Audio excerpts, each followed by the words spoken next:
The following is a presentation from the MJCast, the internet's premier podcast on all things Michael Jackson. I'm a Black American. I am proud of who I am. Together, we can make a change in the world. I want to see you! I like to take sounds and put them on the microscope. There's a driving bass if you become the bass. Let the music write itself. I don't sing it if I don't mean it. Welcome to the MJCast, your source of news, discussion, and interviews on the King of Pop. Hello and welcome to the MJCast. My name is Charlie Carter, and it's my absolute honor and privilege to host this episode dedicated to the 40th anniversary of my favorite album of all time, the greatest album of all time, and the most iconic work of our favorite artist, Michael Jackson's Thriller. Arguably, there has never been a more seismic event in music history than the release and reaction to Thriller. The music, the videos, the short films, the awards, the live performances, and of course the sales were nothing that the industry has seen before or since.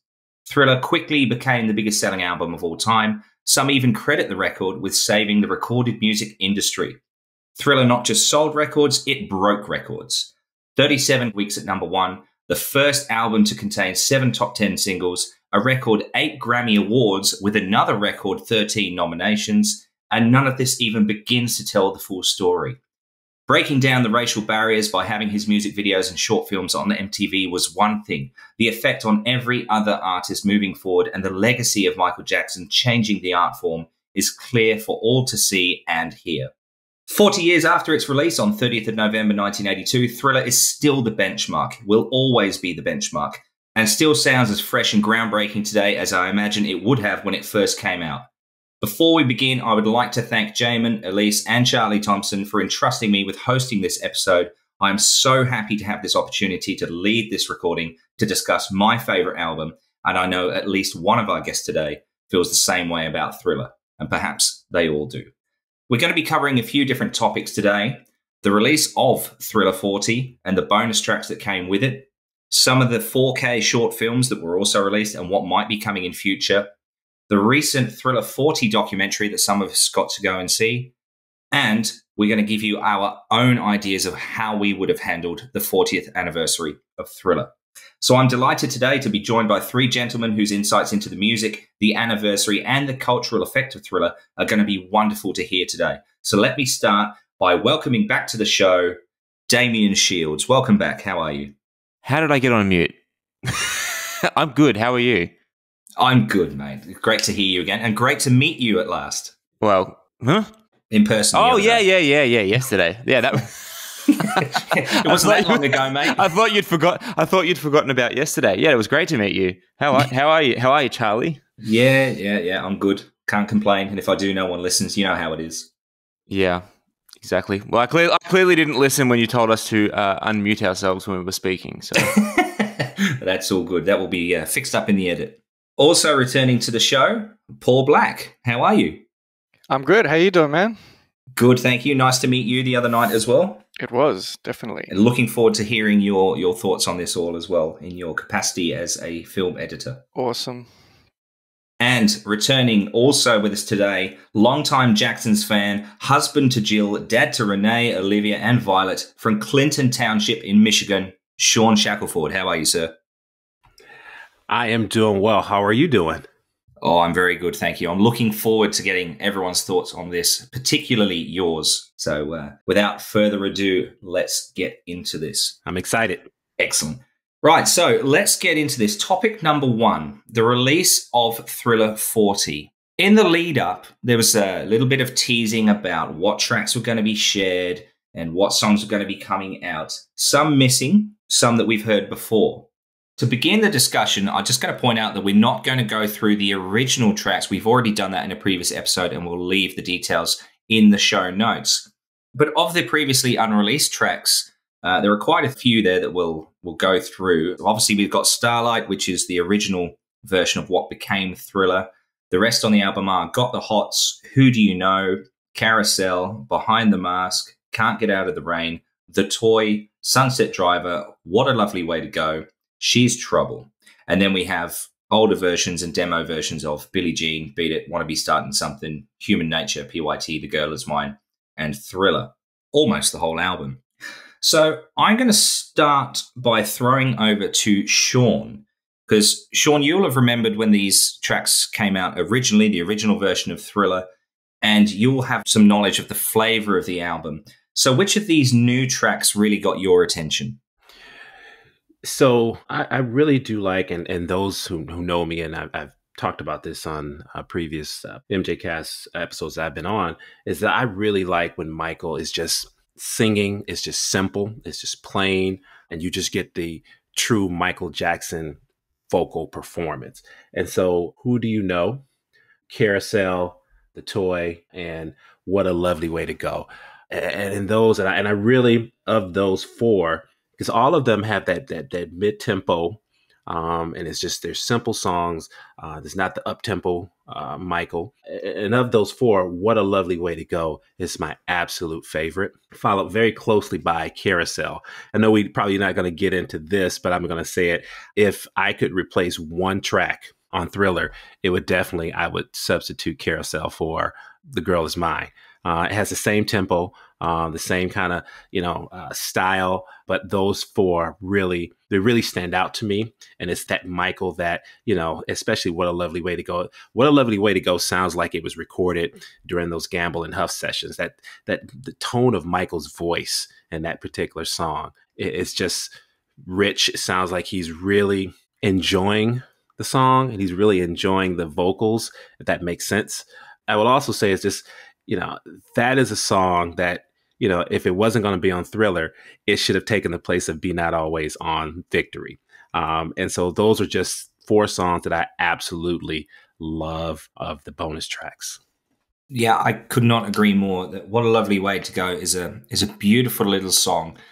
I have to point out one tiny thing, which doesn't take away from the song, but it got my attention just because of obviously my role here at the MJCast as editor, that about 14 seconds in, the transition from the intro percussive sounds, shall we say, to the vocals, the edit there is not crisp. It's a bit of a jump and it's a bit startling.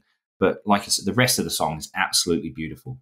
Yeah, absolutely. It just has that as a Beatles type sound, an Elton John kind of flair to it that really just, and I honestly, I always thought that the song Give It Up on Triumph had an Elton John kind of feel to it as well, that little piano intro. And so it just seemed like Michael was in that, he and the brothers were into that vibe. So that's kind of what I get from that particular cut. Excellent. Paul, how about you? What are your thoughts on the tracks that Shawn mentioned there? Yeah, I'm pretty much in a similar camp. I love that sort of pure Michael where you can hear his vocal, and even if it's just piano and voice or something, always love that stuff. There's an interesting selection of tracks they've got here. I guess we're most excited, if at all, about the ones that we haven't really heard before or perhaps are in slightly better quality. I mean, Carousel has always been one of the strongest sort of runners-up for Thriller, so that's always great. I think when it was originally on, was it Thriller 25, it was only a short version. So it's good that they've put the full version on for that. Behind the Mask is probably one of the highlights that we've all been wanting to hear Michael's original version in as good quality as possible. I wouldn't say this is definitely the best quality. It's a little bit, you can hear they've just ripped it off a cassette, but it's still an amazing track. And a lot of the other ones we've heard a lot before, but they're still good. Sunset Driver, Got the Hots, Starlight's in slightly better quality than some people are used to hearing. So yeah, I'd say probably Behind the Mask is my standout, I reckon. What a Lovely Way to Go is good.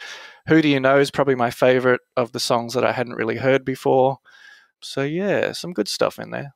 And Damien, obviously you've created the Genesis of Thriller, a wonderful podcast about how the album was originally made. You'd have been aware of some of these songs previously. How do you think they stack up? Well, I think it's pretty clear why they didn't make the album. And that's not a criticism of the songs themselves. In my opinion, the Thriller album is Michael's magnum opus. I think it doesn't get much better than Thriller as far as music in general, ever.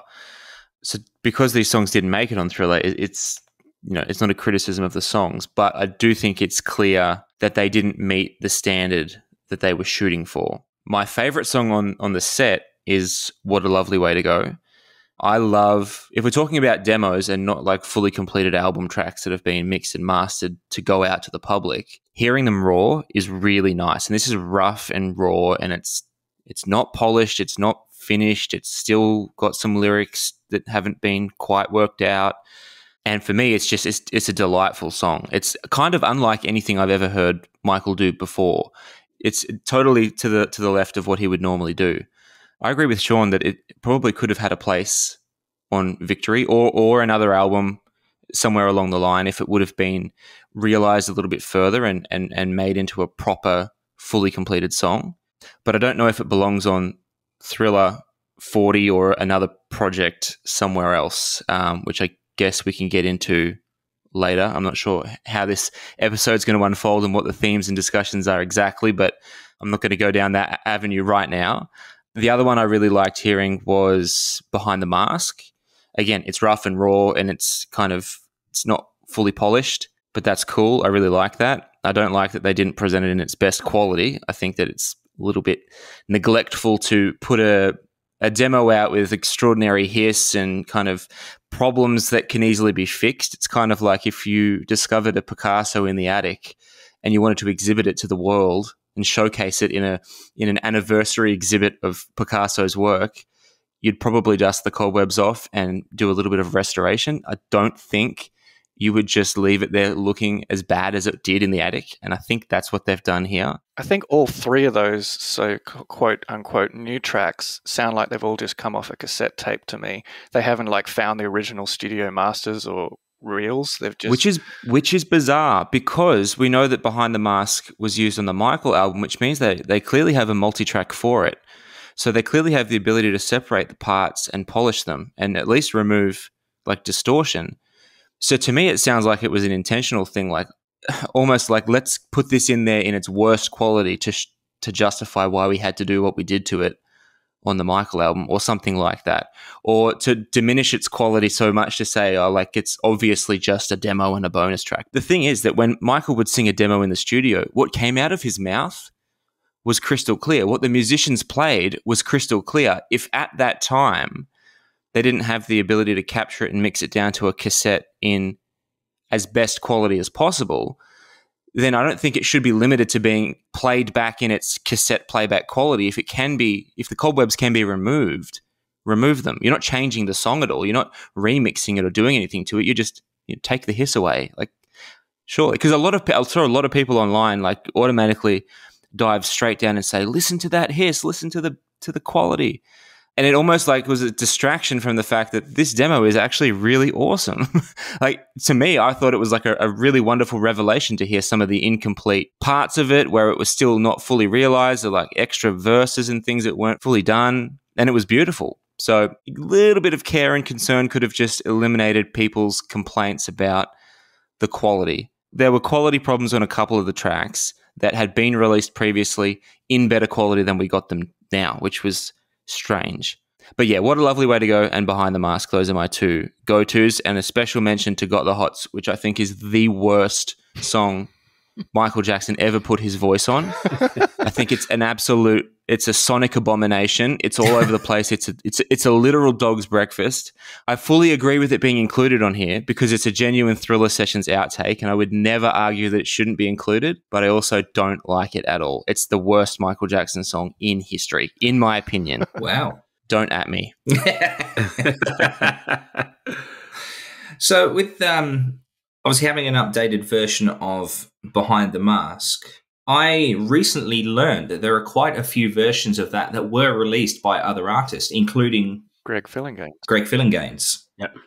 Yeah, there's a Greg Fillinganes version. There's an Eric Clapton version as well. The Greg Fillinganes version is actually a very decent version of the song. So, yeah.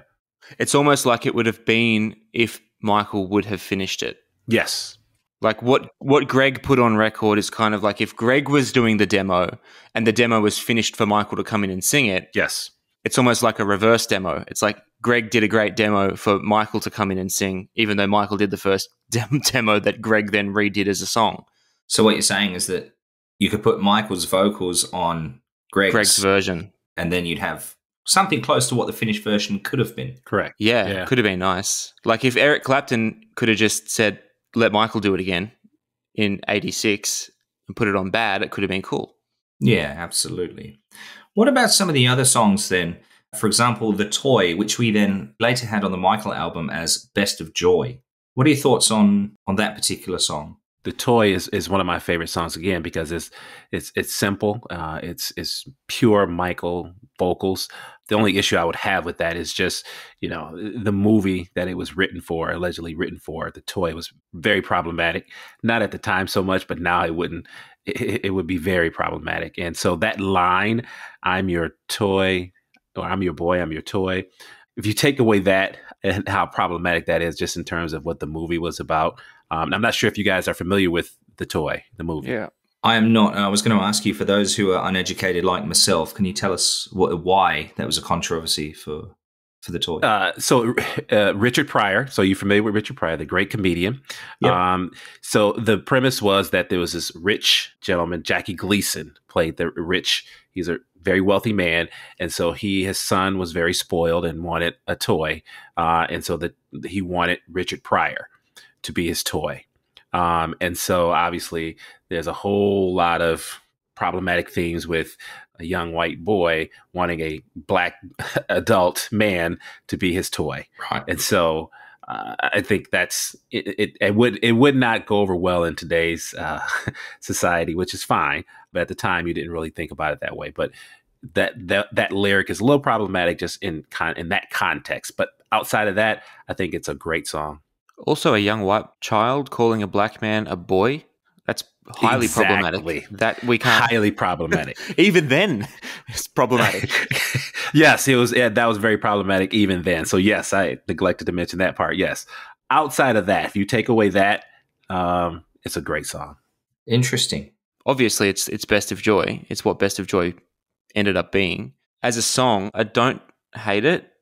I just think it wasn't where it needed to be released. Obviously, it wasn't released, so you can't criticize it as a song that came out. But for me, I've seen a lot of fans loving it and giving it its flowers, and I think that's great. I'm really happy that so many people enjoyed it, but I kind of find it slightly bland, a little bit dull, and even the vocal, like it's not it doesn't sound like joyous to me. The new version, the 2008 vocal recording, sounds like Michael injected a little bit more joy into the vocal and brought it to life a little bit more. And then with the new production that they did for it in 2010, I thought it was a beautiful little track. But as it is on Thriller 40, it's okay. For me, it doesn't knock me over. It's another one that we can argue whether or not it should even be on there. If this is an expanded edition of Thriller, does this song belong? And again, I don't know if we're going down that path in the episode. If we do, I'll talk about why it may or may not belong on here. But as a song itself, it's okay for me. But I'm happy for people that like it. Well, see, controversial opinion here. I never liked Best of Joy. It was never a song that I thought, oh, this is really good. I was a little bit the opposite. I thought it was just a bit too wishy-washy. I mean, it's starting to grow on me after a few years, but I'm still not loving that particular song. And I've got to admit that this version, the original version, The Toy, is not really doing anything for me either. I do prefer Best of Joy over The Toy, but I suppose what this album is all about is seeing what material Michael had recorded, thought about, rejected during that time period of Thriller. And ultimately, I think they made the right call considering they got the greatest selling album of all time. Yeah, I think the whole point of this kind of second bonus disc or content is really for the fans to get excited about songs that they haven't really heard before that we're going to make the album. But obviously we've heard most of these before in some form or another on various releases or bootlegs. But I think if we'd never heard Best of Joy and this was the first thing we ever heard, the Toy track coming out, I think I would have been a little more excited about it, going, wow, this is cool to hear. It's Michael singing. It's a nice little song.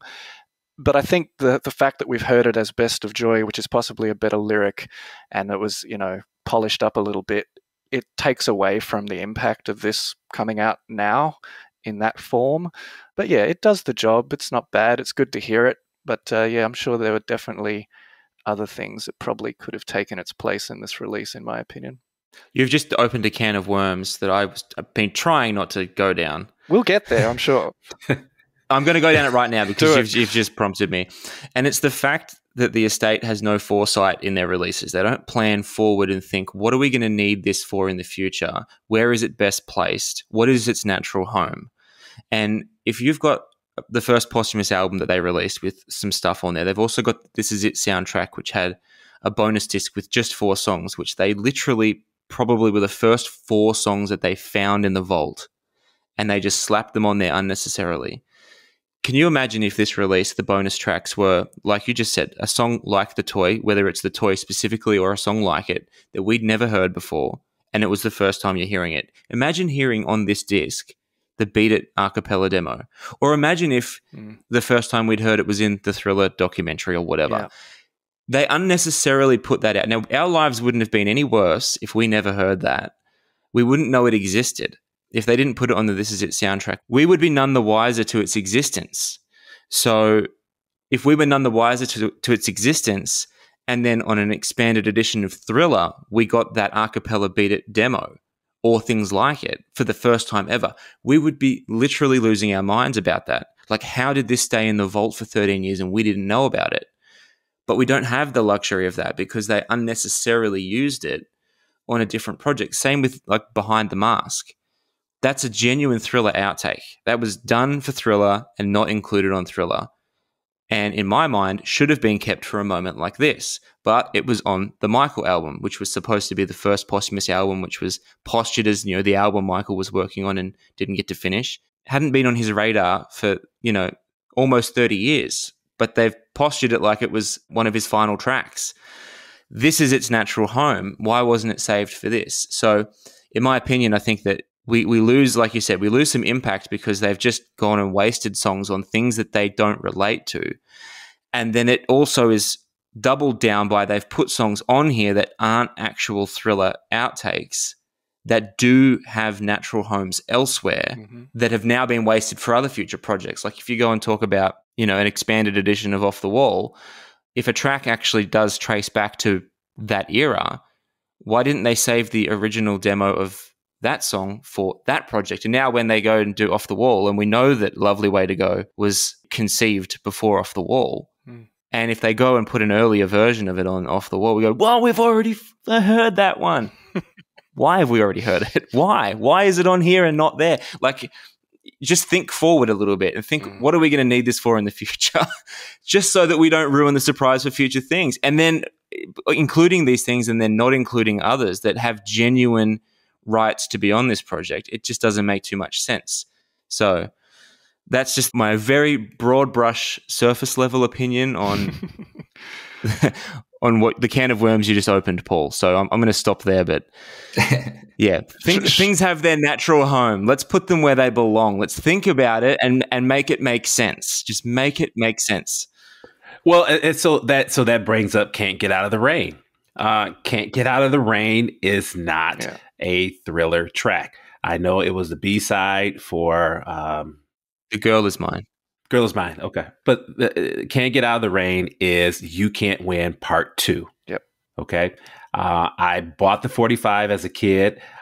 So I know it. I physically have the 45. So I know what was on the flip side. The flip side was You Can't Win Part 2. And so that to me continues to boggle my mind why they continue to recycle that song. And it's a great song. And maybe Michael, I always wonder what was his mindset around that song and overdubbing it and, changing the lyrics just a bit and putting it as a B-side. Well, we don't have to wonder about that because Quincy Jones, in a contemporaneous interview at the time when he was being interviewed about Thriller, and this is credit to Jay Wonder on Twitter, who brought this little beautiful clip out in a photocopied news article that dates all the way back to the early 80s. Quincy was asked, why didn't that song make it on Thriller? And he said, that song has nothing to do with Thriller. We just had so many good songs for Thriller that we didn't want to waste any of them as B-sides. So we just pulled a random thing from the past and slapped it on as a B-side because we knew we were building an album where we possibly had 9 singles. We didn't know what the plan was. Moving forward, which songs are going to be singles in which order, who knows? But we can't risk putting one of our other songs from the album on there as a B-side when all those songs could have been singles, which was really smart thinking from Quincy Jones to just put a random song on there as a B-side, because in the end, we did get 7 of the 9 songs as singles and they were all hits. Absolutely. So can you imagine if they just thought, oh, let's just put, PYT, or let's just put, whatever on there as a B-side. And then all of a sudden you've lost one of your hit singles. So, but the key information is that it has nothing to do with Thriller, and it's actually out of Quincy Jones, the producer of the album. It's out of his mouth that this thing is not connected to Thriller at all. Not at all. Not at all. And that actually brings up another point that I was going to bring up about the B-sides, because, I was 10 years old when this album came out. And so I lived this album, lived the Michael mania, lived the Jackson mania. But I will also say that I wonder why they didn't take some of these songs that did come from Thriller, that did make the album, and make them B-sides. Because I'll tell you, Prince did a phenomenal job during that time of taking songs, and they never took away from the songs that he was releasing at the time. So if we're talking about Erotic City, 17 Days, Irresistible Bitch, those songs, those held up right alongside the songs that they were released as B-sides for. So I just wonder why they never took that opportunity, because Michael was huge. Even though Thriller was great, we were still clamoring for more. We would have, taken these songs and embraced them at the time. So I just wonder what the mindset behind not using some of these as B-sides. I think the reason for that is because Michael had a habit of shelving songs that weren't quite ready yet and revisiting them later, and eventually they might evolve into something else. So I don't think he was kind of that mindset of, I'll put this out, it's of now, it's of this era, and I'll move on. That's what Prince does. Prince is like, okay, I'm doing this music now, and I don't need to revisit any of this because I'm just going to write more, and I'm sick of this already. I'm going to move on to the next project. Whereas Michael had a habit of archiving songs and revisiting them years later and developing them, like what obviously eventuated into Smooth Criminal, things like Earth Song, So I think that's the thing with Michael. He probably didn't want to put out something as a B-side, especially if it wasn't perfect or not finished. And he would probably rather save it in case he wants to revisit it later or use it or part of it or the bass line, et cetera, et cetera. And there's also an extra part to that as well, where you have to understand that Michael is Michael. Michael has his career and he is his own artist. But Michael was working with producers and writers who were working with people other than just Michael Jackson. So, for example, if you're in the studio in Westlake and you're putting this album Thriller together and you've got, the mythical story of there were 9 songs and then we reassessed the 9 and we took the weakest 4 out and we replaced them with, 4 new songs that were stronger that we wrote specifically to replace the other ones. And you're Quincy Jones and you're going, well, these songs are still great.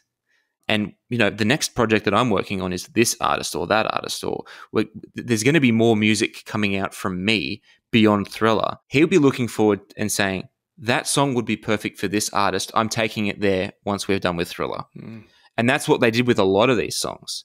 She's Trouble ended up with other artists. Nightline ended up with other artists. Behind the Mask ended up with other artists. And these songs began new lives elsewhere, and their stories kind of traveled through time through the voices of other artists. Not necessarily all of the songs were written by Michael, so he wasn't probably thinking, I'm going to keep She's Trouble maybe for the future, because he probably had no meat in the game there for that. But like you said, Paul, with like The Toy, for example, which became Best of Joy, which was considered for Dangerous and then archived again and then brought out, in 2008, like 27 years after he wrote it, it's completely true for that particular song. So, yeah. Yeah, because She's Trouble was covered by Musical Youth. Yes. Okay, so on the topic of songs being in there that have no relevance to Thriller, why, for example, would they put in Can't Get Out of the Rain but leave out absolute bangers like Hot Street? I absolutely agree, mate. Like, that's the biggest thing for me with this release is it's talking about these are outtakes and demos from Thriller. Now, if you've been a fan for a long time, like a lot of us have, way back since early 90s, there were cassette tapes circling around saying, here are the outtakes from a Thriller. And it was always the same 4 songs, which were Circus Girl, which is actually Carousel, Nightline, Trouble, She's Trouble, and Hot Street. So the fact that Nightline and Hot Street are not on this release is the thing that absolutely blows my mind, because if you're looking for outtakes for Thriller, those are like the staple 4, possibly even the 4 that were in most contention. And I personally love the track Nightline. I think it's might even be a bit better than She's Trouble, but they're on the similar par. And Hot Street's pretty good. It's probably better than Got the Hots, as Damien might agree. Everything is. But those are the 4 tracks that should be on there. As if you had to guess as a fan, what are going to be the tracks on there? Those would have been the first 4 that most people would have guessed. So the fact that they only put 2 of them on there, and then they've put all these other things that feel a little bit scraping the bottom of the barrel, kind of blows my mind a little bit. I'm like, that was just like a slam dunk, easy. Those are the first 4 on the whiteboard. What else have we got? So I'm so surprised that Nightline and Hot Street aren't on there. Do you get the feeling that they may be shuffling these tracks around and or giving us the lowest quality because they want to do something different with some of these tracks, or better versions of these tracks for Thriller 45, Thriller 50? You know, you get the feeling that, because you made a great point, like, why not perfect it now? But again, you will still have a Thriller 45, you'll still have a Thriller 50, and they may not know quite what to do then, and so they just may recycle some of these tracks. Because I agree with you, those 4 should have been the first 4 that should have been on this release. To me, it just feels like there's always the similar kind of vibe of it's not ready yet. So they keep putting out releases with tracks that they haven't had time to remaster them or go back to the vault. I mean, the Bad concert coming off of VHS for the Bad 25. How long ago that's like, over a decade since that was released? And it felt at the time, it's like, well, let's give you this, but if we get around to it, we'll actually update it, and later it'll be a much bigger and better release. But obviously that hasn't happened. So there does seem to be a tendency to just keep releasing things in poor quality and then never revisiting it. So it's like, why don't you try and take the time or prepare everything in a way that is going to make sure it's all ready to go? Go back to all the masters. And I hate to keep mentioning, the Prince sort of estate in the way they do it. They seem to have an amazing team of people in charge of the archive. They're able to find absolutely everything for every release when they do a special edition of an album. They've got all original masters. They've got high quality stuff. They really know where everything is, what relates to every project. They've got experts involved, and they get everything that, like for the 1999 release or the Sign of the Times, they got everything for those albums and put everything in a set. Whereas with these kind of things, with the Michael stuff, it just feels like we'll just see what's there, but we don't have time to really do it properly. So we'll just chuck it on anyway, and it just never seems to get revisited. It's like you say, why don't you just do it great up front? It would be nice if people have been working on Thriller 40 for a decade, preparing for it, and then putting out a really high quality product. But it just seems a bit hit and miss, in my opinion. It feels a bit like pin the tail on the donkey. Someone's blindfolded and they're walking around the room, and they know they have this pin. They have to put it somewhere, and it's just like, where, bang, and it just lands there. It's like, okay, that'll do. Like I said, there's no foresight. They're not thinking and I agree with Paul, they should be thinking decades ahead. When Michael passed away, there should have been, a 20-year plan. And it should have been, let's first of all figure out what we've got to work with, and then figure out where it belongs. Mm-hmm. It doesn't feel like that at all. It feels very, very scrambled and rushed, and they don't have to rush. Like, they don't have to put a Thriller Deluxe out for the 40th anniversary, because look at, again, you're talking about the Prince estate a lot. I don't know anything about Prince. Just want to preface it. I'm not a huge Prince fan. I really don't know the first thing about him or his career or his estate. But I can see at a surface level when his social media posts something, or there's a press release or there's a product release, and I can check it out on Amazon or whatever and see what it looks like and what the content is. At a very surface level, it seems like it's done really well. But the interesting thing is, for the Sign of the Times box that they did, it wasn't Sign of the Times 40. It wasn't Sign of the Times 25. Mm-hmm.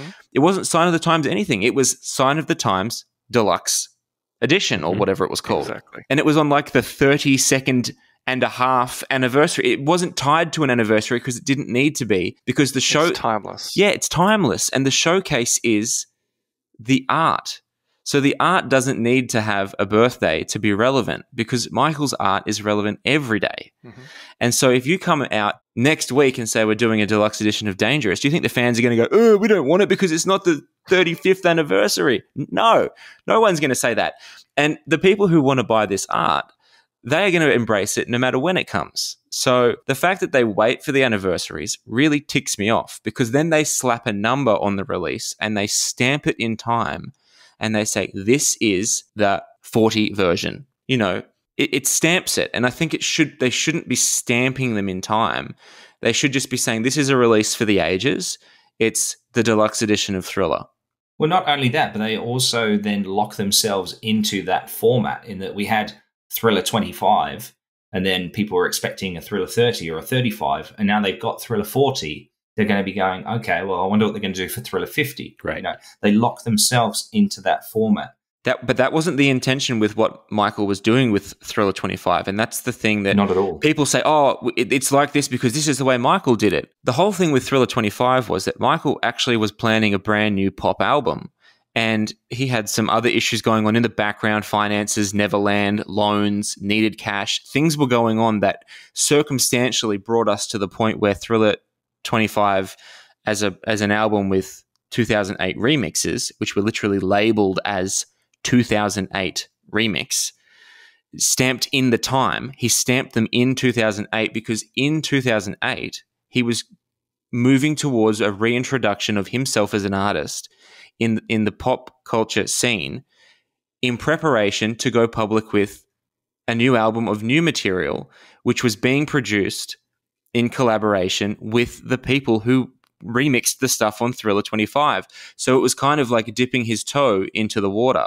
And even when Neo, which was one of the songwriters that was writing for Michael Jackson's new album, they asked him like, well, we've been hearing about Michael's new album. Now we've got this Thriller 25th anniversary.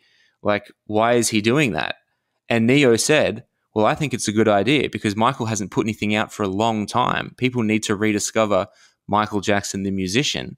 And so by putting out a 2008 version of Thriller, which will lead people back to the original Thriller, but it's also contemporary with new versions of songs, it's a good idea so that he can then, people will embrace him with his new music more easily. The new generation maybe doesn't know Michael Jackson.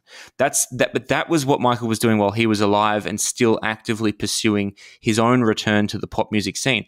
Michael has been dead for 13 years now. So we don't have that same circumstances. We don't have the same necessity to do it that way. There's, all of the different things that led to Thriller 25 being Thriller 25 don't exist now. We have an estate that's generated $2.7 billion since Michael's death. They have the ability to do the top quality, best of the best of everything. They don't have to cut costs, corners. They don't have to fit on anyone's time schedule. They don't have to listen or be dictated to by anybody. And they can do it all the best of the best. And the fact that they don't do that, it seems like they don't work with experts, like Paul said. They don't work with everybody. They kind of have bad relationships with some people, and there's some producers that won't talk to them, and some producers they won't talk to.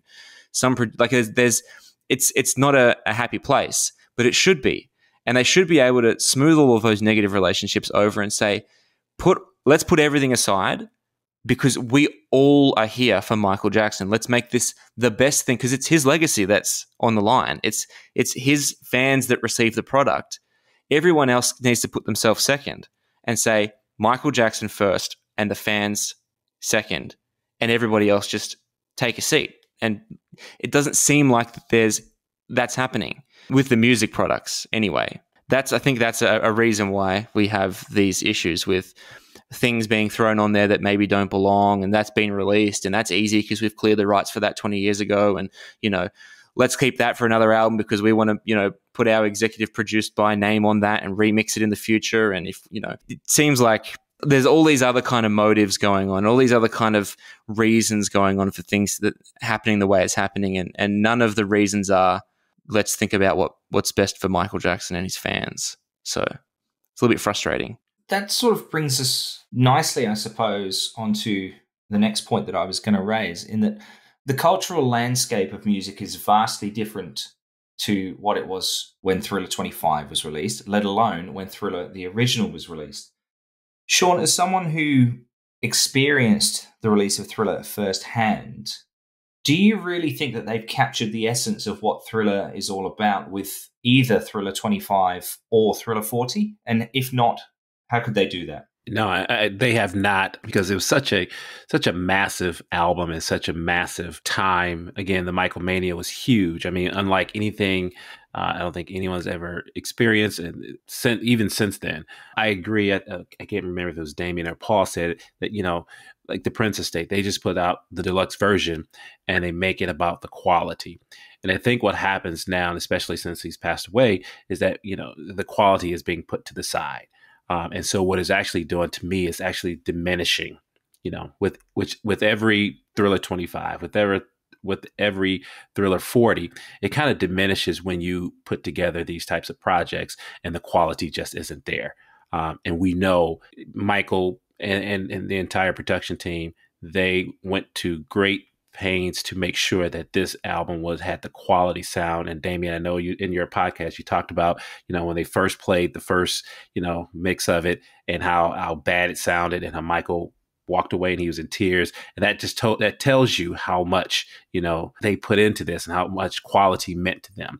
And so I think what happens is, every time they do something like this, it just simply diminishes it. So I think it needs to get to the point where, you have people who actually care about the legacy, who actually care about the music, and who actually care about putting together a quality project. And like you said, not stamping it in time. This is Thriller Deluxe version. This is what he was working on. This is how we have remixed it, or how we have made the quality much better than, we're not just giving you haphazard, tape recorded demo versions. We're giving you quality work that Michael was working on. Obviously, it's not there. And I think that's the most frustrating part about the estate and what's been coming out under Michael's name since he's passed away. The quality just isn't there. It's really frustrating because this is the greatest artist of all time. And for his estate and for the music and the product to come out and to be, in many cases, substandard, it's just unacceptable. I think there's a tendency, it seems, with releases where it's like, we'll just sprinkle a little bit. We don't want to give too much away. We'll save. There's a mentality of let's save stuff. And it's always frustrating because it feels like they're saving stuff for what? For when? Like, when is it going to happen? So 10 tracks on the album, is it 10? Yeah, 10 bonus tracks. It's like, why only 10? Because, there should be at least 12 or more on one disc. And there's obviously a few obvious omissions. It just feels like the only reason they would only put 10 on is because they just want to save stuff. And it seems like it's been that way with every release. We don't want to put out everything we've got because we really want to save it for the future. It just doesn't feel like that future is going to come. It's like, what are you saving it for, I mean, there's obvious omissions, as we've already talked about with this, bonus disc, but there's other tracks that you'd expect to be on there, like maybe one or both versions of Someone in the Dark, particularly the second Someone in the Dark, which doesn't get a lot of play, part 2, which is different lyrics. There was things like that. Then there's tracks you hear about. There's probably a bunch of them. I don't know all the names, but there's things like Rolling the Dice or stuff like that. So there's a whole bunch of tracks that potentially could have been sort of on there. And the only reason that it's not a full extended, 2-3 discs worth of material feels like because they're sort of saving it. Which again is the difference with the Prince model, where the Prince estate will say, dude, 1999, and there'll be like 3 discs of every version and outtakes and different songs and B-sides. I think Sign of the Times had 3 or 4 discs, of all different songs and outtakes from that era and songs that became other songs. And they just said, this is everything we've got in the vault that would relate to this release, gives you a sense of what he was feeling and thinking and doing at the time. And that's a different model to the way the Michael stuff's happening. The Michael stuff seems to be, let's do an anniversary product and see if we can get away with putting out as little as possible so we can save a lot for the future. But what you end up with in terms of legacy, if you look back in 10 years over the last sort of 20 or 30 years of Michael's catalog, you just end up with all these releases that are all a bit like a little bit of this, bit of that. It doesn't feel like a very complete well-executed plan. There's no, like Damien was saying, there's no 5 or 10-year plan of, well, let's really work on Thriller and get the best ultimate version of Thriller released. Let's do that for Off the Wall. Let's do it for Dangerous, etc. It just seems like we'll put something out with a few things here and there, and there's going to be a lot of things missing. And you think, well, what happens to those missing things? Are they going to come back later on another version, or are they just going to disappear into the ether? And who knows, they might show up on another posthumous sort of remix contemporized album where it just feels a little bit all over the place, and you sort of have to wonder why they don't just take the time to do it once and do it right, and talk to all the right people, do the research, and get a complete package that has everything that should be there. And if there is stuff that we're sort of questioning that maybe shouldn't be there, that's fine if it's the third disc of other songs he was working on or went on to work on around that era. But it seems weird that it's at the expense of things that really should be there that aren't. Yeah. And just on one point that you made there about like why are things not on the disc, it's like there are some things that are actually previously released, like the Girl Is Mine solo version, the demo that Michael wrote before he recorded it with Paul McCartney. It is released on the Girl Is Mine 2008 single. So it's not even unreleased, but it's also excluded from this. It's like, this is a released thing that you've just, like, could have been 11 tracks on this bonus disc. It could have been 12 with the Someone in the Dark edition. And all of a sudden you're starting to go, okay, like there's one less complaint. We can include that. And these are previously released songs. It's like there's not even the argument that they're saving this for something future. Like, these are released and they're still excluded, which makes even less sense than saving things that are unreleased. To me, that's bamboozling and bemusing. Could it be that, unlike the Prince estate, for example, there's a finite amount of material, and so they're only working with so many songs from that era, and they're shuffling these songs around, and we're tying them to anniversary dates. Could that be a reason? I'm just throwing that out there for the panel. If there's finite material, though, like you're using songs from previous like eras on the wrong box set, correct, then you're automatically making the finite material that could belong on something else. When there are plenty of things that belong on this one, you're making that material for the other release even more difficult to satisfy a fan. Yeah, that's why I say there's no big picture here. It's just the pin the tail on the donkey style of and it's felt like that. It's felt like they have been literally blindfolded and roaming around with no clue what they're going to do since Bad 25. And I think Bad 25 was a pretty good set with some issues. This isn't about Bad 25, but it felt like the very early stages of pin the tail on the donkey, and I think it's just gone downhill since then. If you listen to like for instance, like what Motown did with Marvin Gaye's material, they did a phenomenal job of deluxe versions of What's Going On, Trouble Man, Let's Get It On, I Want You. I mean, I'm a huge Marvin Gaye fan, and I always think about the way they were able to do those with quality is the same way that the MJ estate should be doing Michael's work. With the What's Going On, the last deluxe version, they included a concert that he did in DC. That's absolutely phenomenal.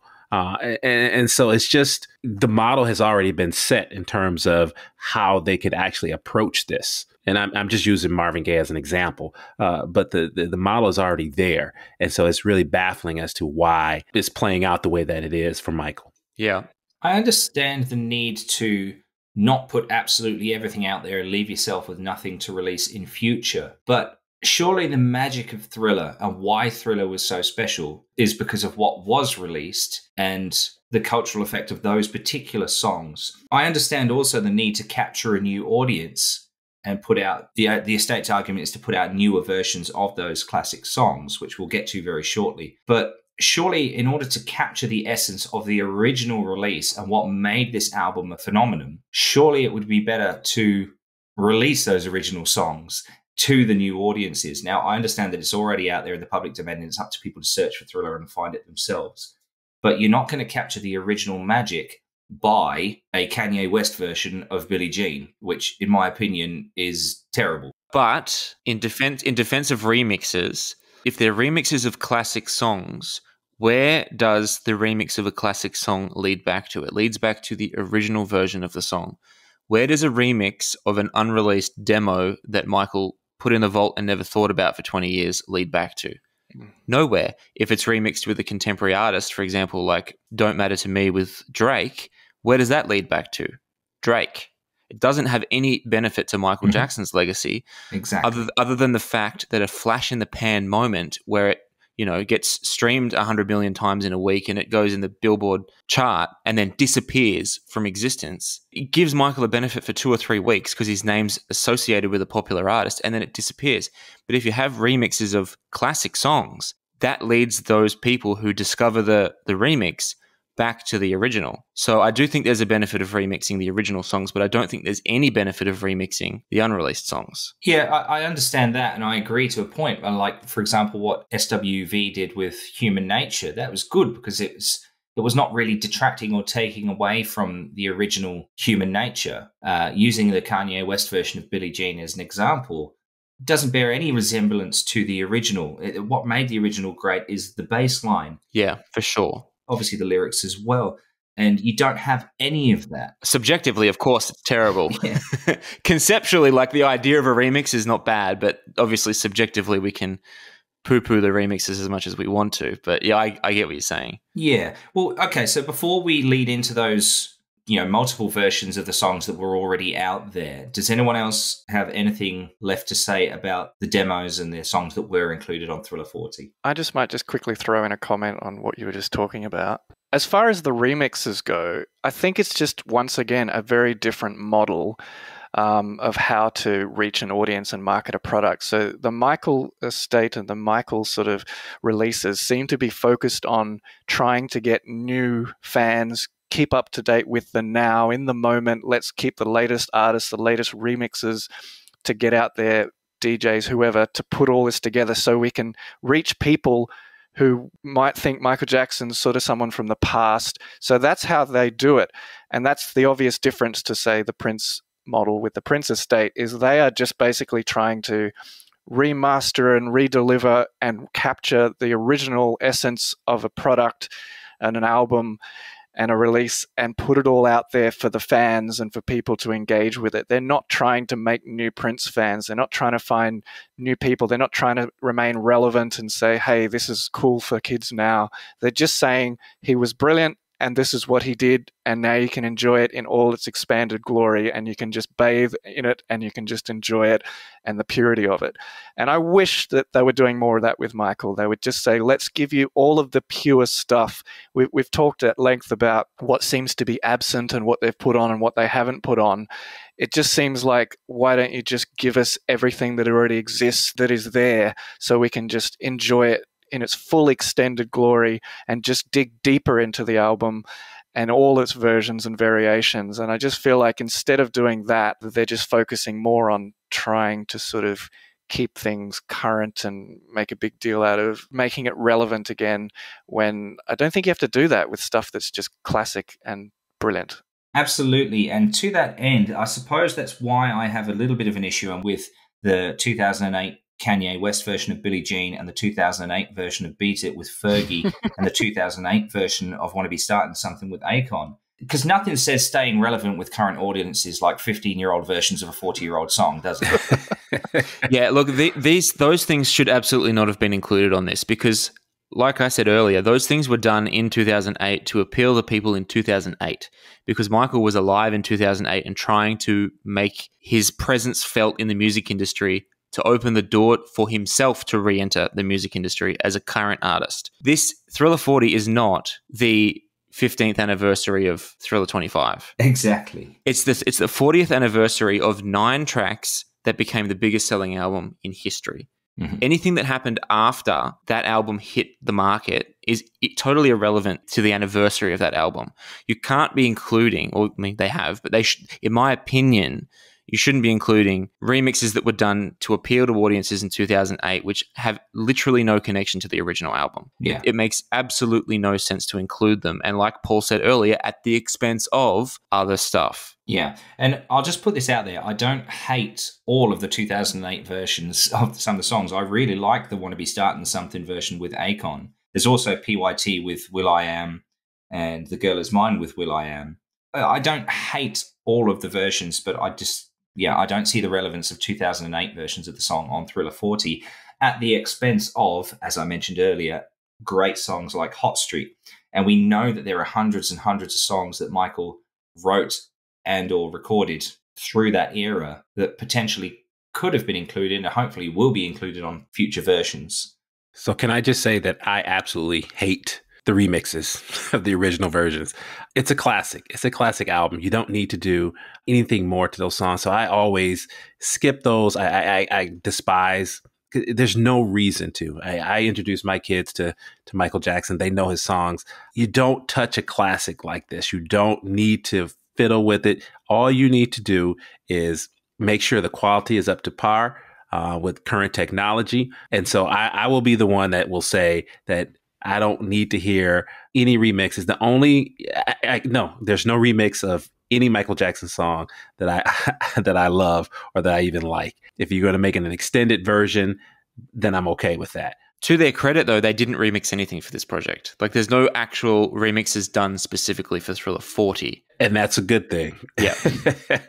Yeah. And I suppose to expand on, and maybe, Shawn, you might feel the same way, maybe you don't. But, like, for example, I think the reason that I didn't like the majority of these remixes is because they were included on a Thriller package. If it was, someone just doing their own cover version of a Michael Jackson song, it maybe would have been, I probably still wouldn't have liked it, other than like I say, I do like the Wanna Be Starting Something Akon version. But do I think it should have been included as part of a Thriller package? No, probably not. I understand why it was at the time when Michael was alive and trying to be relevant to current audiences. But, here we are in 2022, the 40th anniversary of Thriller.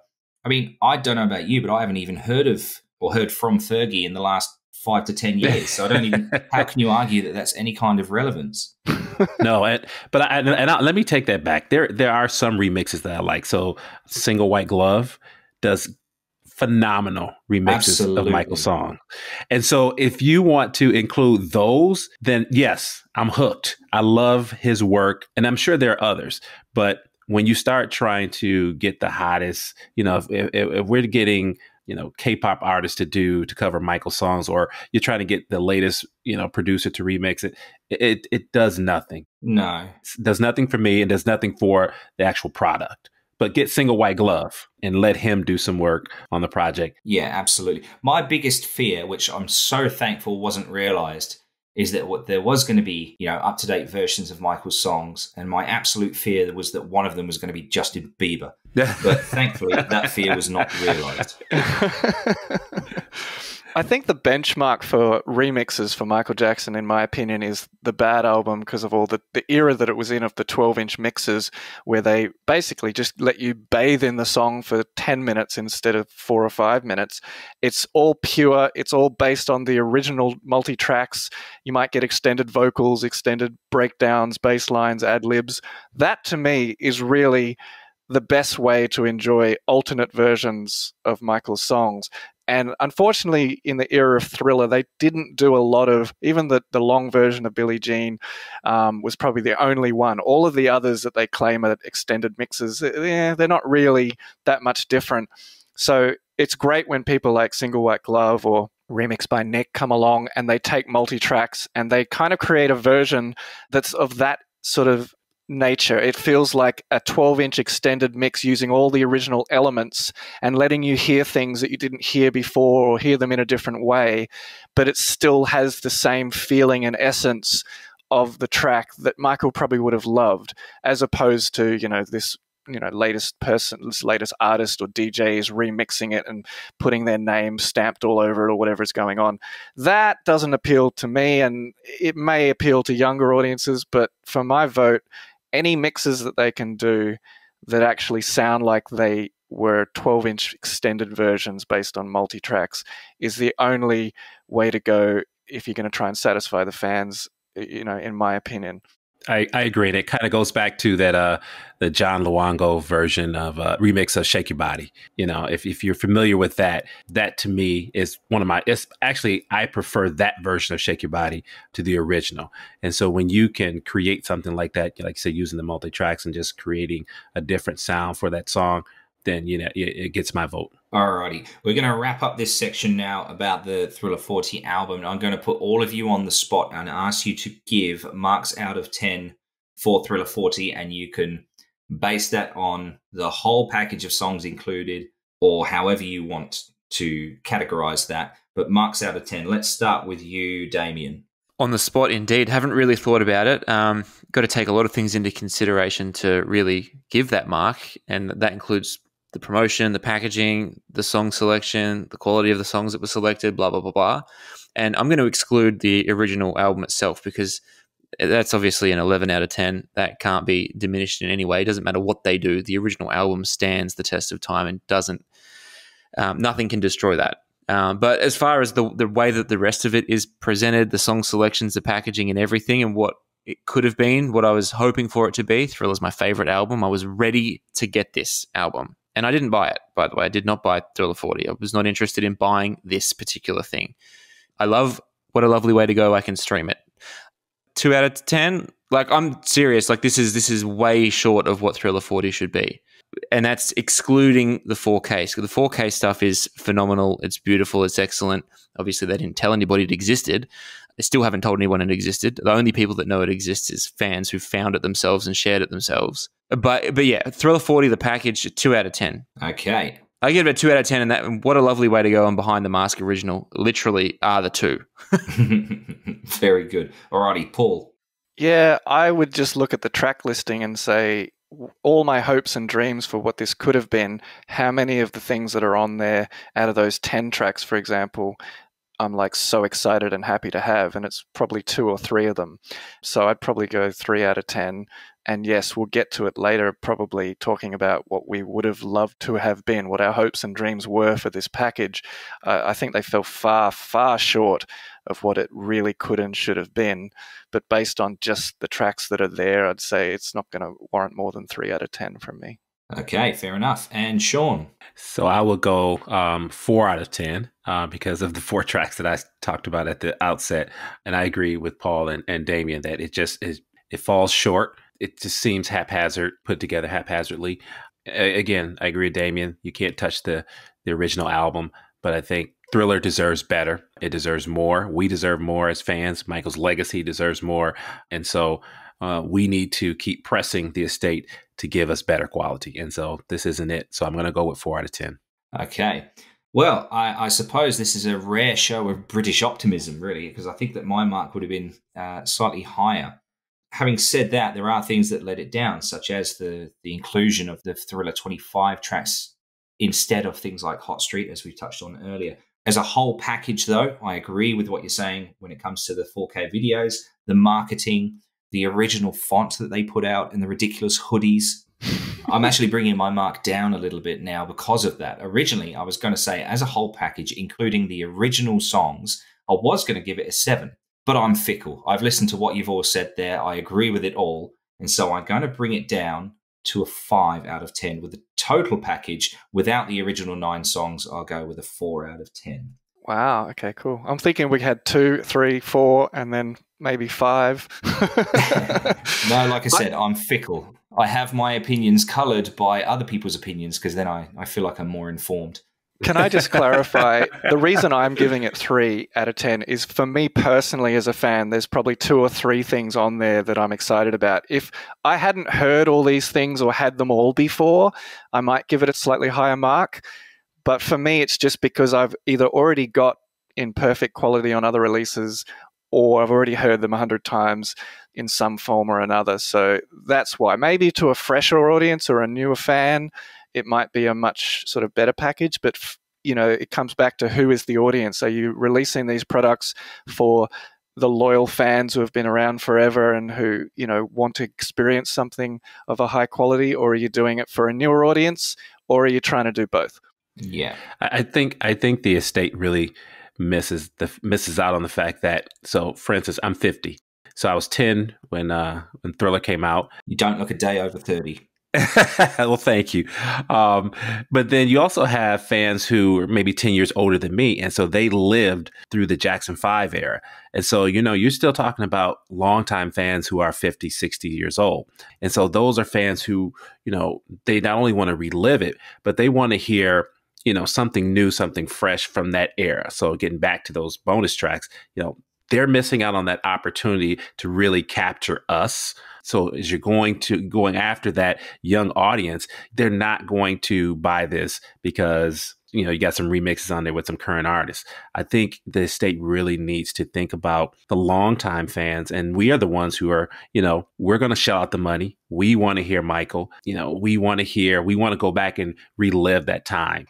And so I really think they're missing out on that. I think the other thing is just with the long-term fans, they are of an era where physical product is what they grew up with.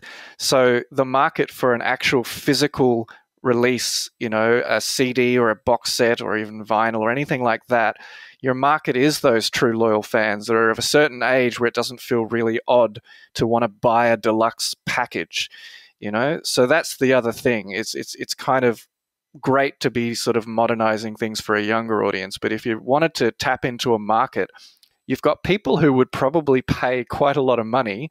Again, as evidenced by the Prince estate, all of those products are probably way too expensive. But for the people of a certain age and of a certain era who grew up with that kind of physical package, that's something they can look forward to and actually enjoy the way they used to enjoy. And it brings back memories of like holding a vinyl set or a package set or reading a booklet. So there is a market for physical medium amongst fans who have been long-term fans, and they're obviously of a certain age if they've been long-term fans. So that's where the physical product could be something that could be done for the fans. But I feel like that's not really the direction they're going. They're thinking long-term, we need to make money off future generations, which is an interesting approach. But obviously, as a long-term fan, I would much prefer that they catered to everything I want. Exactly. I feel the same way. Absolutely. All righty. Well, something that was part of the cultural revolution that Thriller brought was Michael Jackson's innovation when it came to music videos, or as he preferred to call them, short films. And luckily, he had enough foresight back in the day to record these, you know, visual art pieces on the highest possible quality film that was available. But it's taken a long time for the estate, or whoever it might be, to bring that to the fore. And we've recently had 2 videos/short films from the Thriller era released in 4K, which some people are of the attitude about bloody time.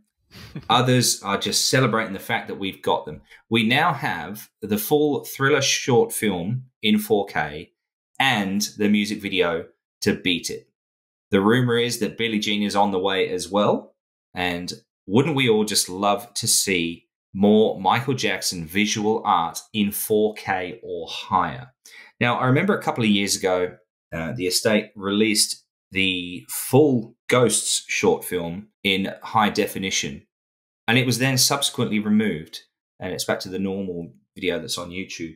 I am so happy to see Thriller and Beat It in 4K. I think this is a huge win for the Michael Jackson estate. They quite rightly get a lot of criticism for some of the decisions that they make.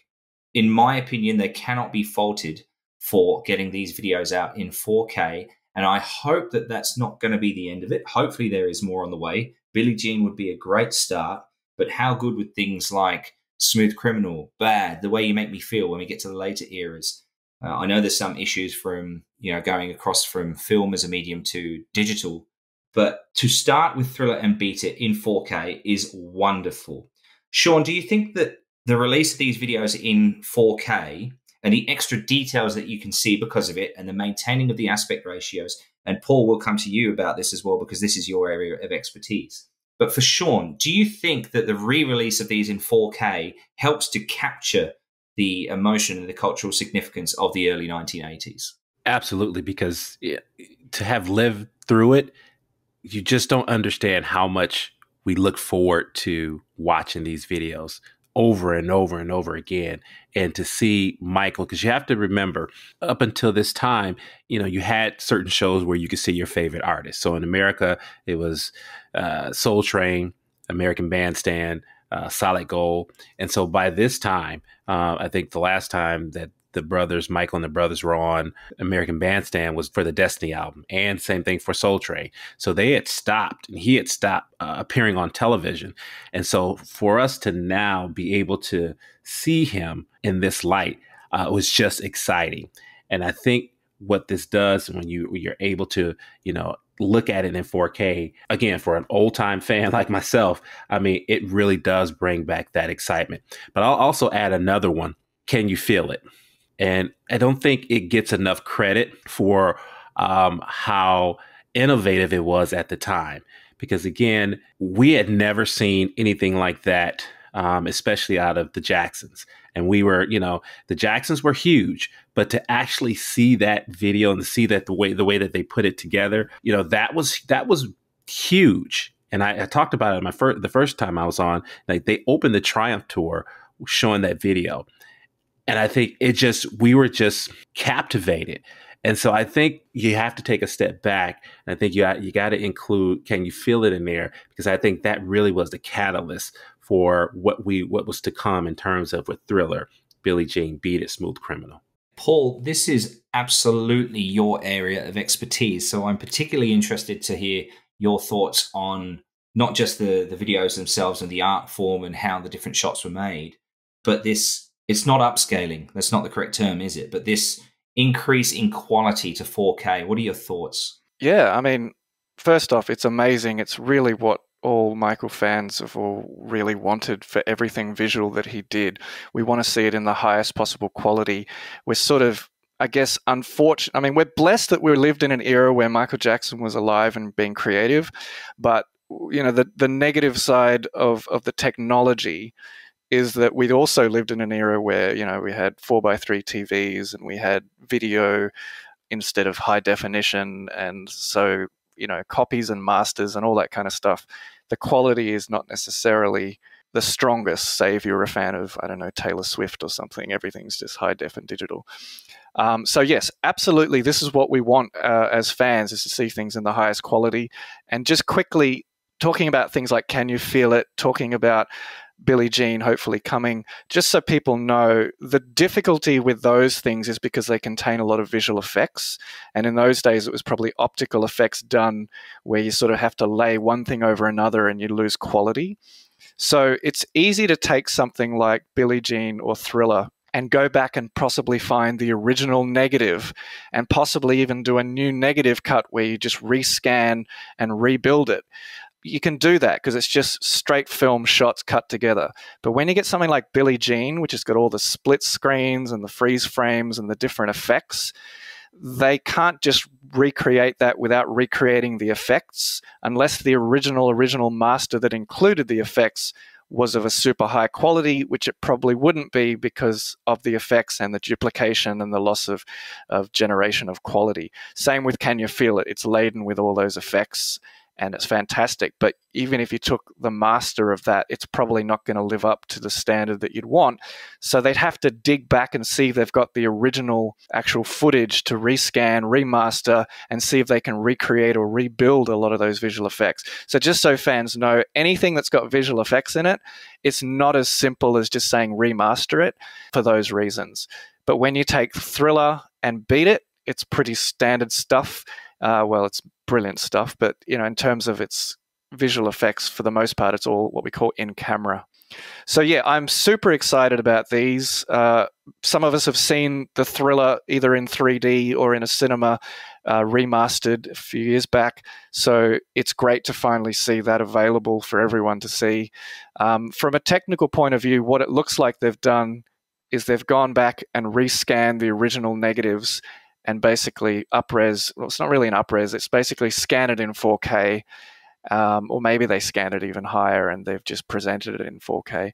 So it looks fantastic. On a technical level, what they've essentially done is these were shot probably 35mm film with an open matte, so they're kind of like square 4:3 kind of shape.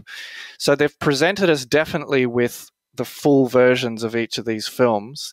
They're not cropping anything off specifically in widescreen or anything like that. What we are actually getting is more than we bargained for. You're actually getting in both of these versions a little bit extra around the edge, which is a little controversial as well, because a cinematographer will go to great lengths to make sure the exact framing and cropping of the image is how they want it. And what you've got in this case, in both Beat It and Thriller, is you've got a little bit extra at the sides, top and bottom, So it's great that you can see more. You go, wow, we can see more. It's fully remastered and we've got the whole thing. But sometimes you don't want to see the edges, or you don't want to see it. It looks a little better if it's framed more artistically. And obviously things like Beat It, you've got this guy on the ladder on the side and some crew member sitting there underneath the ladder at the very end of I think it's the second last shot. So that's now far more visible, and in remastered in 4K, it's even more visible. So there are those issues. Beat It looks like a basic, let's scan the whole thing and present it. Thriller, they seem to have moved things up vertically, but it may be a pan and scan situation where they've selectively moved certain shots up. So obviously the lighting grid at the top of the graveyard is kind of cropped out because they've moved everything up. However, they didn't move it up enough. You can still kind of see it a little bit at the top. So they've done a pretty decent job with Thriller by going through all the shots and seeing the full extended frame around the edges, but then they have moved shots up just to adjust the headroom and to make it sort of look a little bit better than if they just left it exposed, whereas Beat It, they just left it. You can see all the edges and everything. But the quality is definitely fantastic, and that's what we've really wanted. So I think they've done an amazing job at that. Damien? So I'm just blown away by Paul's testimony. I love the depth of knowledge he has on this stuff, because I have no knowledge about film. And so when I'm watching the new versions of these, the 4K versions of these videos, I'm not looking at them analytically at all. It's like the opposite of the way that I look at the music, like the way that I look at the demos and whatever have been included. And I'm kind of criticizing them and saying, well, why is there hiss and why is it like that? And with the videos, it's the opposite. I just sat there and I was like watching them as if I'd never seen them before. I was totally blown away. I think it's, for me, the 4K videos is the best thing the estate has done in the last 13 years. I think it's, as far as just the way it affected me, it was massive. I can't even quite put it into words. I thought it was just spectacular. And I'm not much of a fan of the song Thriller, but I watched it several times and I loved it. I thought it was just beautiful, and Beat It as well. And it was fucking spectacular. So yeah, I have no opinion other than I absolutely loved it. And we as the fans would absolutely love to see more of that throughout Michael's discography where it's possible. That's it. Blown away. Just the crispness. And I agree with you, Damien. Paul, you did a phenomenal job of just breaking down the analytical part of these videos, but just the crispness and the colors. And, you know, I'm playing Thriller right now. And I'm just looking at the red jacket and the red pants. And, you know, it's just, everything is just, it pops, you know. And so again, it's allowing us to relive this and kind of, you know, it's almost like viewing it for the first time, because it is just so, you're seeing so many things for the first time and you're noticing things for the first time. I think someone even brought up, and I went back and I watched it in the Beat It video where he's in the bed, there's an actual cigarette in an ashtray. And so that's stuff we just didn't pick up the first time around watching it. But now you can actually see these things. And so it's just, you know, I'm like you, Damien, I can go back and watch it over and over again, because it's just, you know, the quality is just there. Yeah, I got a little bit emotional watching it. I was like, I know how great he is, but like when you get to see it in a whole new way, this is the stuff that makes us feel like we're getting something new, in my opinion. Like, I don't feel like I'm getting something new when I get like a demo or something like that. Even though we've never heard it before, this feels more new to me because it feels like it's 2022, and it feels like anyone who went and watched that would be seeing Michael Jackson at the level that the current day and age allows the contemporaries to be viewed. He is able to be viewed on the same level and the same quality through the same lens as the biggest artists of today. And that's for me, rather than remixes and rather than all of these other things that they can do to appeal to the kids, this is the way that I think they should do it, because kids have phones and tablets and they get on YouTube and they watch things. And when we discovered Michael, at whatever stage of our lives and however old we were, we fell in love with Michael, with the real Michael. We didn't fall in love with remixes and we didn't fall in love with all this other stuff. We fell in love with Michael. So if kids are now discovering Michael for the first time, and there's a chance where they stumble across the Beat It video, you know, maybe it's the first and only chance that Michael Jackson will have to sell himself to those children. and they've been watching Taylor Swift and they've been watching all of these other artists and their beautiful videos, and they see the potato quality version of Beat It, they might be like, oh, this is blurry, I'm skipping to the next thing. But if the 4K thing pops up and it's beautiful the way it is, then they might be more likely to engage with it and watch it again, because it feels like it belongs in 2022 alongside all of those other things. That is such a great point. And yeah, you're absolutely right. And I've got to that point when I'm watching through different things on YouTube as well. If it's not in, really good quality, I'm just going to hit next, because it doesn't seem like it's current or relevant. Even if it says on the caption, oh, this was uploaded 5 years ago, you go, okay, well, if the 4K or the HD quality isn't there, I'm not watching it. For me, when I watched both of them for the first time a couple of weeks ago, I watched it like as if it was the first time. It was incredible. You're noticing things that you'd never noticed before. And what helps, I suppose, as well, is the fact that now that my wife and I have been to Los Angeles and visited some of the locations that Thriller was filmed, such as the street where the zombies are doing the dance and the house at the end. Shawn used the phrase earlier that it just pops. And he took the words right out of my mouth. It does just look incredible, especially on a larger TV screen. If you watch YouTube through your TV, do yourself a favor and watch these videos on a large screen, because it's just incredible. And like I said, right at the top of this topic, that is an absolute win for the estate that they've done this, but it's just a start. Let's hope that this is not just these 2 or 3 music videos or short films that come out in this kind of quality. Can I ask, how do people feel about Thriller in terms of the brightness of it? Because we're so used to seeing this really degraded, bleeding over saturated version where everything's so dark and you can't see anything. But growing up with it does sort of, it colors your opinion of it probably. But there was just something about it that kind of added to the creepiness or the scariness of it. And for me, my brain's still getting used to seeing it so exposed, particularly like, where the werecats running around in the forest and even some of the zombie stuff. It's not as dark and rich as it used to be. And I'm just curious, because I believe George Folsey Jr., the editor and producer of the film, and John Landis supervised the remastering and of Thriller. I mean, Bob Painter, the cinematographer, is no longer with us, so he didn't really supervise that, which normally is what happens. You get the cinematographer to come back and supervise it. But it feels like it was in good hands. But I'm just curious what you all think, because we're so used to seeing it so dark, and now it feels like it's much brighter. You can see everything. But are we seeing too much? Is it too overexposed? Is it still as scary? What do you think about that?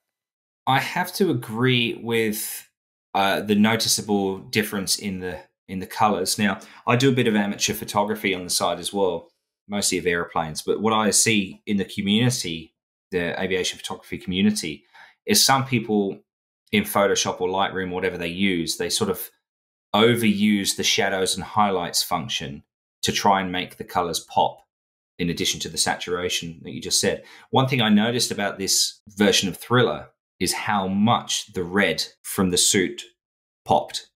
Now, I don't think it's to a point where it's overbearing. I think they've actually got it just right. I think it looks fantastic. I cannot fault either of the videos. Beat It as well. The red jacket in Beat It just pops. The coloration of all the other dancers as well, especially the bloke who, misses his steps at the end and still made it in the video. I thought it was fantastic. So in terms of Thriller, I don't think what stood out to me, obviously, it pops, the color pops, but also just looking at Michael, and I'm not going to get too off into the way he looks, but just in terms of seeing how his features and even the transformation, seeing how crisp and clear that is when he turns from, a human being to a werewolf. And so I really think that this isn't, as much as it's a horror film, or horror video, it's still a music video. And so for me, that's what I really kind of, honed in on, was just looking at Michael's features, looking at his hair, looking at how crisp things were. And then that transformation, just really kind of going back and rewatching certain aspects of, how he changed and what it looks like now. And, and just the colors as I go back and watch, like, even when they're doing when they're walking down and he's singing to her, you can notice that she has red on, her earrings are red, her shoes are red, everything is just popping right out of the screen. And so they did a great job of really kind of bringing it on. And it doesn't lose anything with it being in 4K. I actually, I'm more intrigued by going back and looking at the transformation of Michael to a werewolf.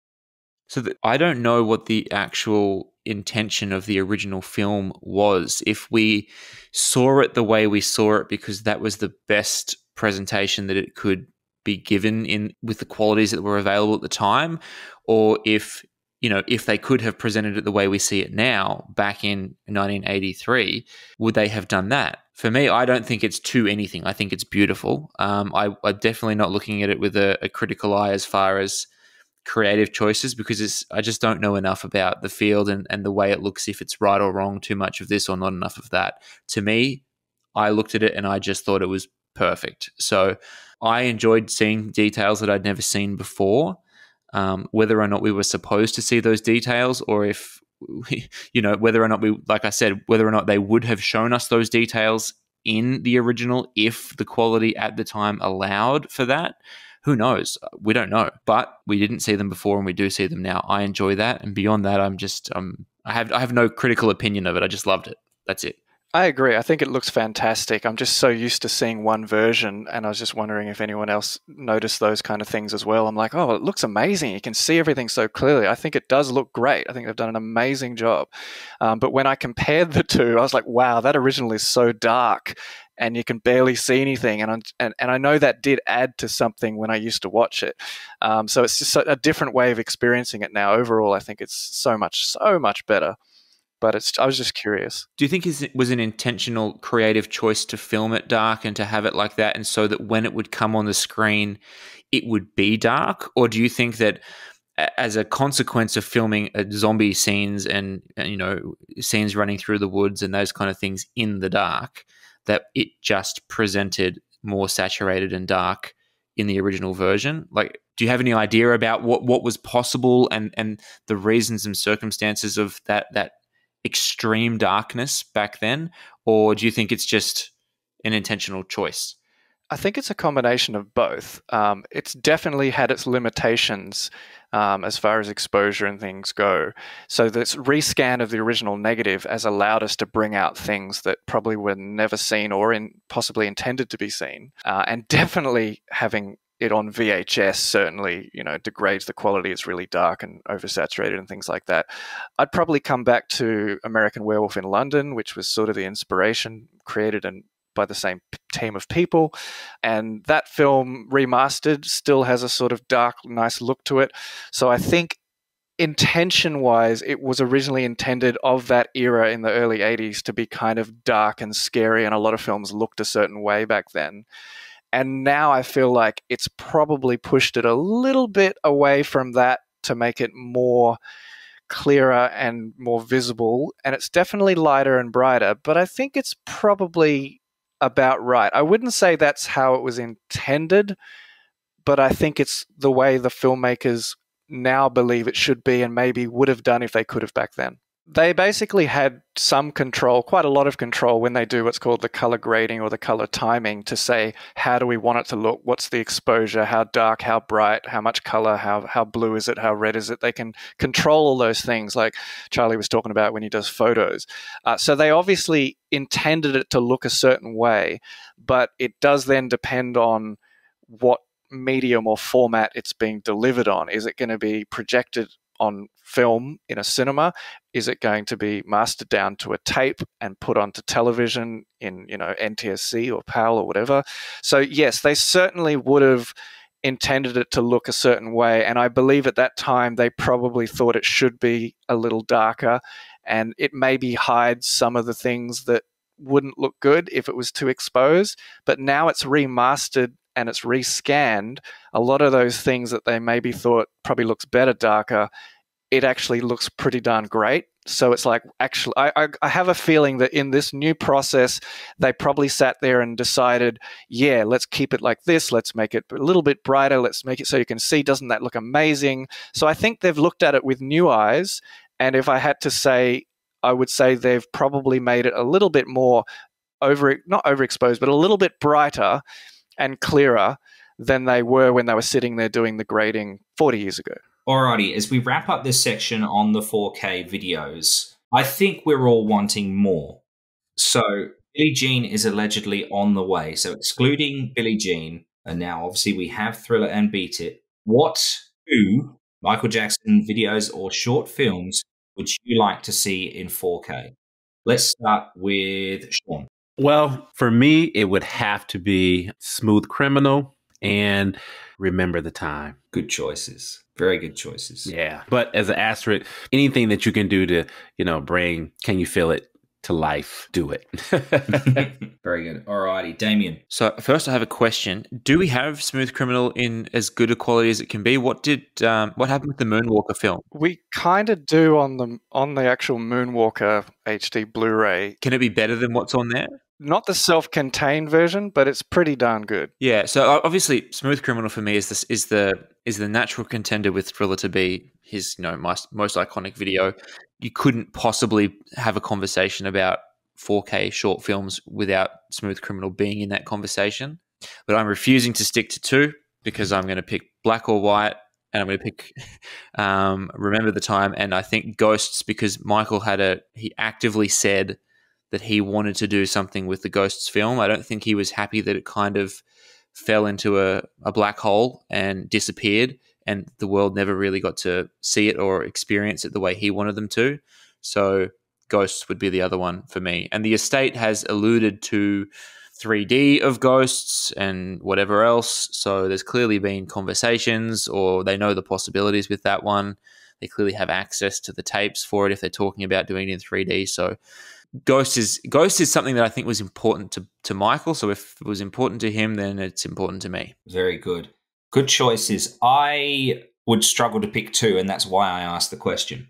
I think The Way You Make Me Feel would look great. It's got a similar feel to Thriller, just in a non-ghouly kind of way, because it's still down dark alleyways and things like that. I think that a 4K redo of The Way You Make Me Feel would just make things pop there just as much. I'd be interested to see that.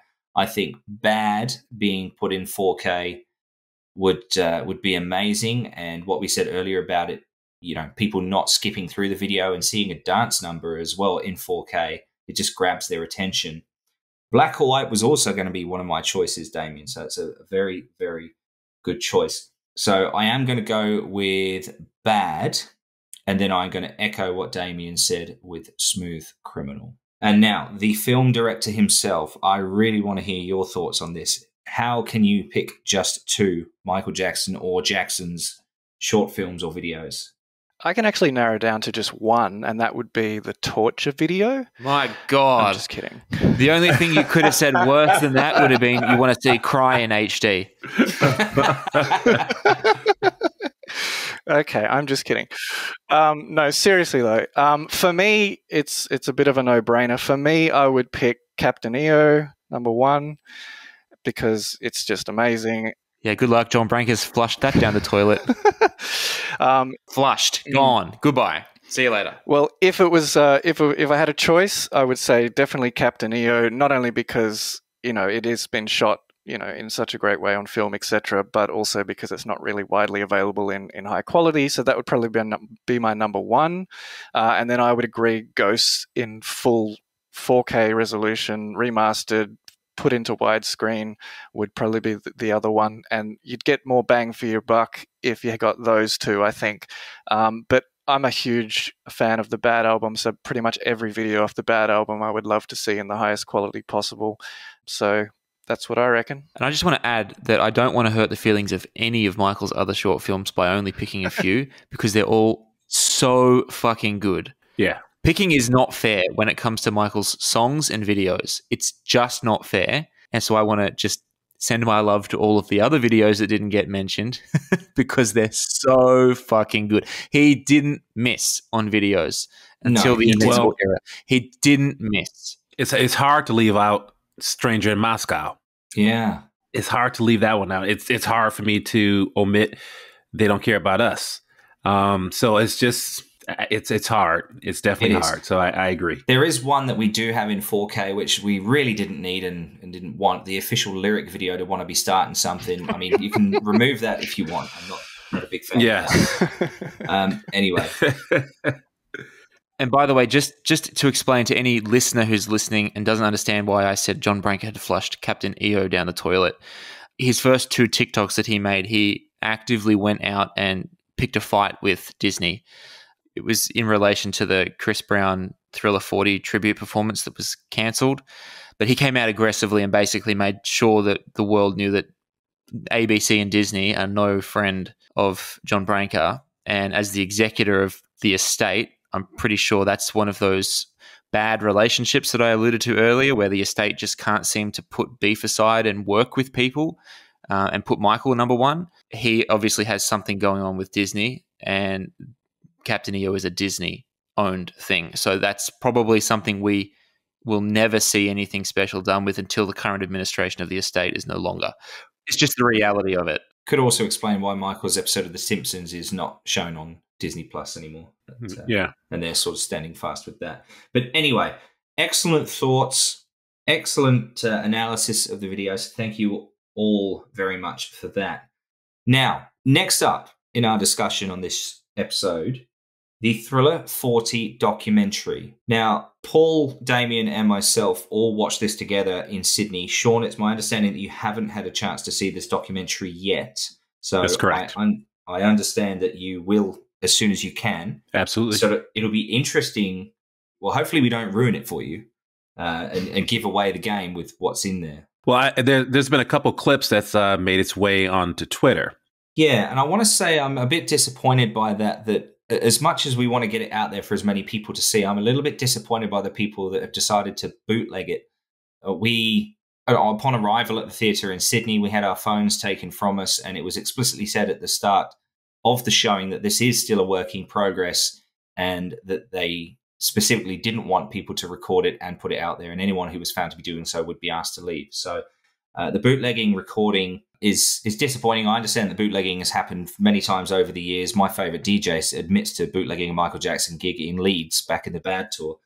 That's Chris Moyles. This particular instance, they went out of their way to say, look, don't do this. It's not a finished product yet. We still want to have our own chance to improve it. And for people to just ignore that and then publish it, I think it's a little bit disappointing. Don't at me. I'm not coming at you personally. I'm just saying I'm a bit disappointed in it. But anyway, Shawn, I really do hope that you do enjoy it when you do get the chance to go and watch. Now, Damien and Paul, it was the first time I got to meet you both in person. It was an absolute pleasure to share that evening with you both. Likewise. So thank you very much. And I really am interested in both of your thoughts on not just the content of the documentary, but how they went about it, what could be left out, what could be put in. There were lots of things in it, such as unseen footage before. I'd never seen the in-the-studio footage of Michael Jackson recording The Girl Is Mine with Paul McCartney, with them standing opposite each other, in fairly decent quality as well. Not amazing, not 4K, but pretty good quality. There was an interview with Michael around that time, which I think was recorded at Havenhurst. He's just sitting there in his turquoise-coloured jumper, just talking about what he's doing. I found that very interesting. That's not footage I'd seen or heard before. And so there is enough, in my opinion, in the documentary to make it appealing to Michael Jackson fans, old and new. And there's also some higher quality footage of the Victory Tour, which is what we've been clamoring for years on the MJCast. And so hopefully there is something in the workings with that. Now, I'm going to throw it to you, Paul, in your capacity as a film editor. What were your thoughts on the documentary as a whole? And then we'll deep dive into little bits and bobs here and see what we could have improved. Okay. Overall, I thought they did a pretty good job. I mean, most of us, our hopes really, all we really needed was to see as much unseen or high-quality remastered footage from that era as possible. And I think they did a pretty good job of including what they had, and it wasn't just all talking heads. So it had a 95-minute runtime, which I thought was possibly a little bit short. The off-the-wall one was about the same length. The bad one was just over 2 hours. I thought Thriller being, the greatest album of all time, I was kind of looking forward to a bit of a deep dive into it and getting in the studio and seeing all that studio footage and seeing all of the performance footage and everything they had. Yeah, I feel like they could have done a lot better, but overall, I think they did a pretty decent job. it pretty much for me followed the same mold as the Spike Lee films. I feel like they just said, look, that's what's been done. That's what was probably going to be done if Spike Lee did it. Let's just follow the same mold, interview the same kinds of people, talk about things in the same kind of way, and try and add a bunch of, as they seem to want to do, things that would relate to a fresher audience, which I'm not as much into. I think it could have been great to just purely focus on taking you back to 1981, 82 and getting into the creation of that album, and then maybe at the end showing the impact of it. But they seem to really want to dive into showing a lot of contemporary stuff with the interviews and the TikTok stuff and blah, blah, blah, blah, blah, which I'm not as big a fan of. But yes, they definitely did show a bunch of footage that was fantastic. I was intrigued by the fact they said it was a work in progress. It did feel to me, and I know my criticism is probably a little more fine-tuned when it comes to technical stuff. To me, it felt a little bit rough. For our screening, it felt like the sound for the entire film was slightly out of sync by a few frames, but that could have been the projection or the sound system. But they'd also taken a lot of footage which they didn't want to use the real sound for, like the studio footage and various other clips where they dubbed in sound from either the album versions or whatever. And that was way out of sync quite a lot of the time. And the sound mix was a bit rough in general. In terms of quality, nearly all the archive footage was shown in 4:3, sort of square, including all of the newly scanned negatives of stuff that's been up-res to 4K, which is great.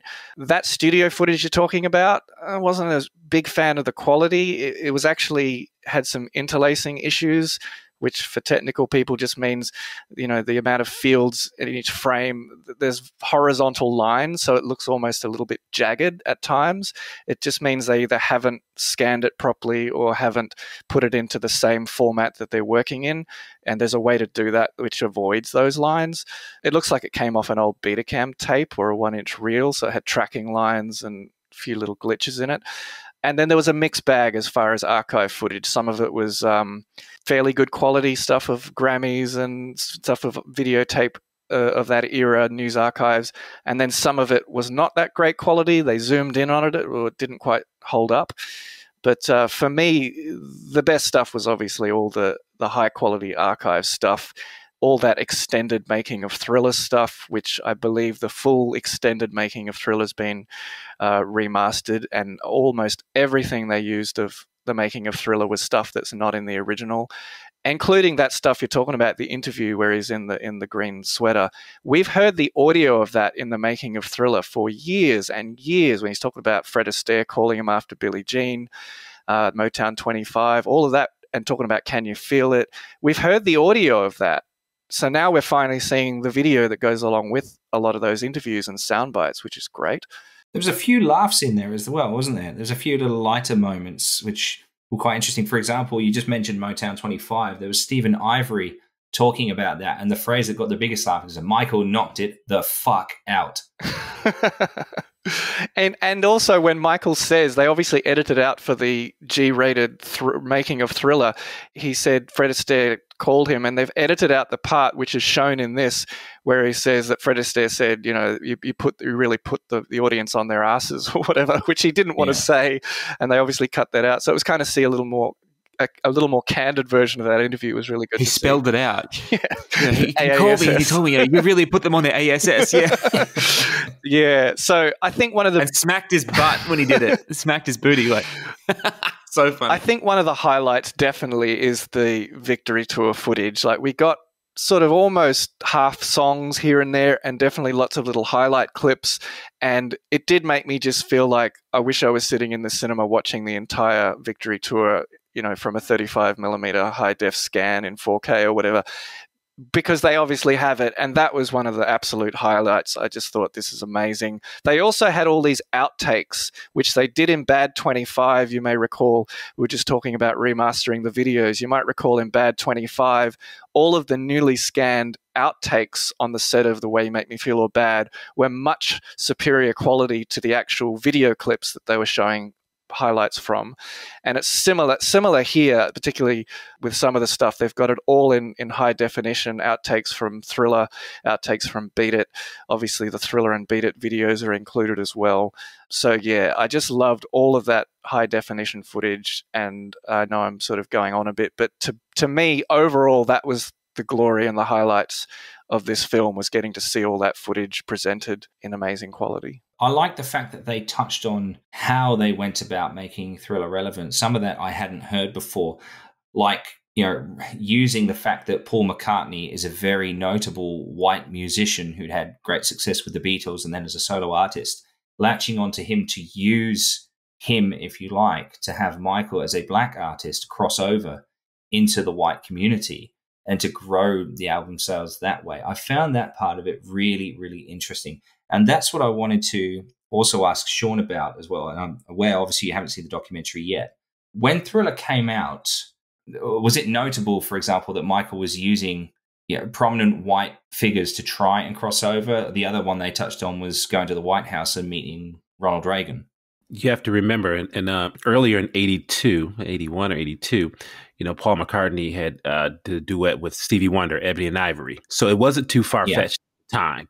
And so to see Michael working with Paul wasn't a stretch. In hindsight, it makes absolute sense because of the success of Ebony and Ivory. And so that it made a lot of sense for that pairing to happen. Obviously, The Girl Is Mine wasn't as successful as Ebony and Ivory, but again, it made sense. So it wasn't too far-fetched. No, fair enough. Yeah. Can I just ask one question? How much did they really go into what led up to Thriller? They did. The off-the-wall stuff. Off the Wall, Triumph, the Triumph Tour, and then how much of that did they really delve into? I clocked about 10 minutes before they got to the point where he was ready to make Thriller. Like, it started out the usual way, a few highlights, and then at one point, about 2 or 3 minutes in, maybe 5 minutes in, it actually cut to the whole Gary, Indiana, home of the Jackson 5, and I thought, oh no, we're not going to spend half an hour reliving everything and missing out on deep dive Thriller stuff. But by the 10-minute mark, they sort of covered all that fairly generically, what led up to it, the Off the Wall album, a lot about what didn't happen at the Grammys and the receiving of the Off the Wall album, and where he was fired up and wanted to really connect and break through. So it wasn't a lot of time spent on that, but they definitely covered the key points, I think. Gotcha. Damien? Yeah, for me in general about the documentary, looking at it through the lens of the fact, which was touched on earlier, that it's a work in progress, I thought all of the ingredients that they need to have to make this thing a 10 out of 10 are there. They clearly have access to all the footage that we want to see, and they've exhibited that they have that. They have access to interviews with people who can tell this story, and it's all there. And for me, I was quite blown away by how the direction that they're going in. I thought it was really, really good. But that's through the lens of it being a work in progress. We haven't got a chance to review the actual documentary because the way it's presented to us is this is not the actual documentary. This is the work in progress. And I know myself personally, having certain projects that have been at a work in progress stage before you actually finish them, my Lord, if someone would have heard them or seen them or read them before that I thought they were ready to be shared with people, they were a mess. So this is coming together pretty nicely, but it is still a bit scrappy. The narrative doesn't make total sense. I don't think the documentary, the way we saw it in its work in progress stage, it doesn't know what it wants to be yet. Can I just jump in and say, as someone who works on these kinds of projects and other things, my honest professional opinion of where it's at when they say this is a work in progress, I think, to be completely honest, that's pretty much exactly what it's going to be. They're just going to polish the sound mix, maybe fix up some of the quality of the footage if they can get a better version of Billie Jean or whatever. I honestly don't think it's going to be that much different. Based on where it's at now and what they're presenting, I honestly think that's pretty much the film as it's going to go down, unless there's sort of enough, feedback and outcry and comments that they want to listen to it and say, okay, maybe we'll listen and take that on board. But to me, my professional opinion is that their idea of work in progress means it's just not 100% polished yet. But I think that's the film they're going to present. Okay, well, if that's the case, then my review of it will change. Just because I don't think it's where it needs to be. I think it has all the ingredients are there to make the most delicious cake, but they're not mixed properly yet. They haven't got the right balance of flour and egg and water and sugar, and it's not where it needs to be. There are things that they need to remove. In my opinion, I would be removing probably at least 15 minutes of it, because it's just there are too many tangents that don't stay on topic. And we'll get into what those individual things are probably as we discuss this, but I'd be removing a significant amount of stuff that just doesn't need to be there. It feels like maybe it's all been place-held, it's placeholder footage or it's placeholder ideas. I know when I produce an episode of the podcast I'm working on right now, the Faking Michael podcast, it sometimes starts being, a certain length, and then you go through and you just take everything out that doesn't work. You try all of your ideas, but it's not all good. Some of the stuff needs to go.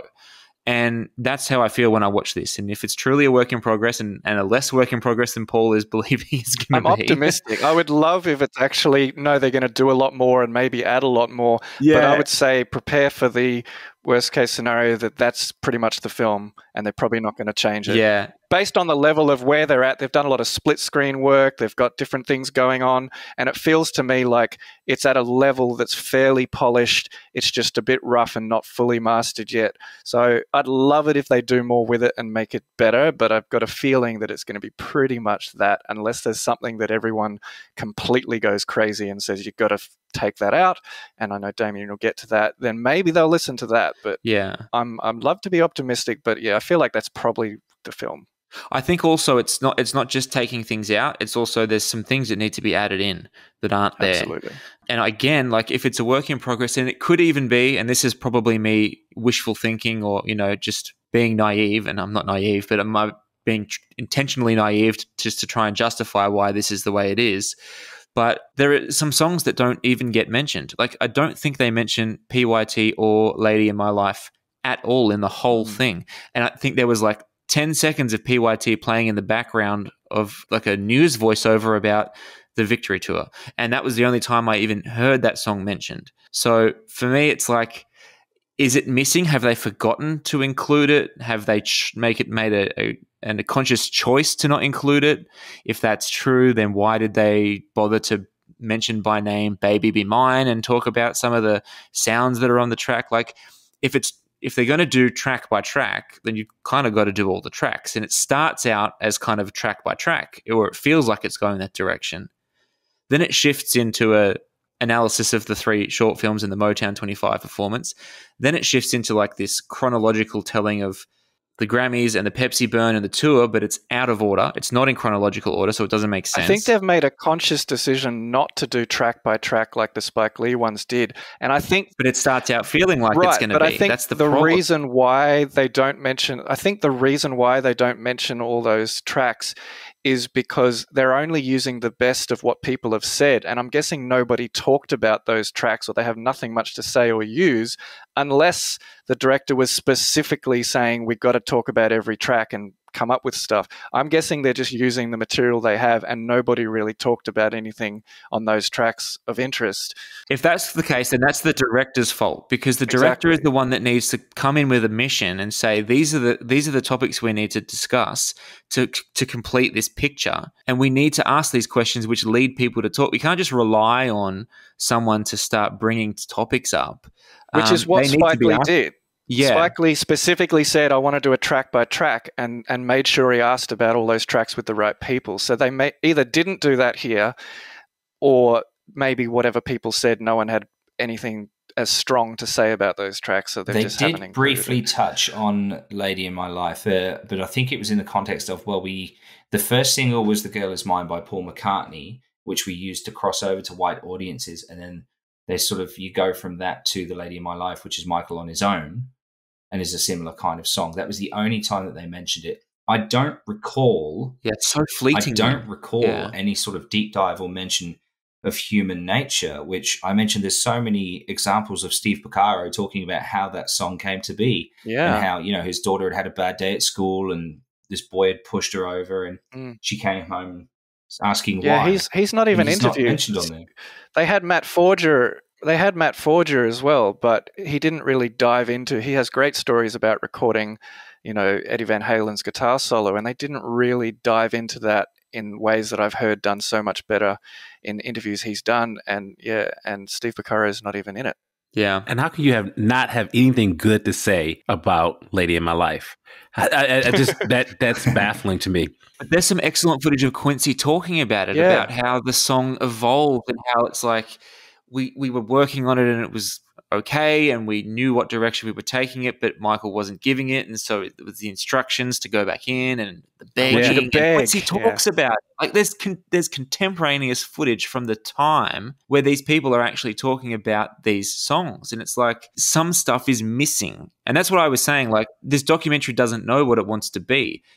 Does it talk about the whole album or just it talks about at the start and how Want to Be Starting Something is such a great opener to the album, and how it's Michael saying, hey, I want to start some shit here and tear it up. And they could have sort of that was the exact wording they used. That's not just me being colourful with my language, but they could have mentioned the Lady in My Life by saying, okay, we've got to the end of this absolute juggernaut of energy. Let's bring it down and relax. Okay, now you can go to bed having listened to a beautiful album. That's where I'm saying comes into play, is that they started out like it's a track by track, the opening track, and then, the Baby Be Mine. And then it's like it doesn't continue with that track by track type of thing. And then you don't get to the end of the actual album. You somehow get off track and start going down the chronology of music videos and Motown 25. And then this big thing about Don King, and there's E.T. Storybook in there. And it's like, hang on a second.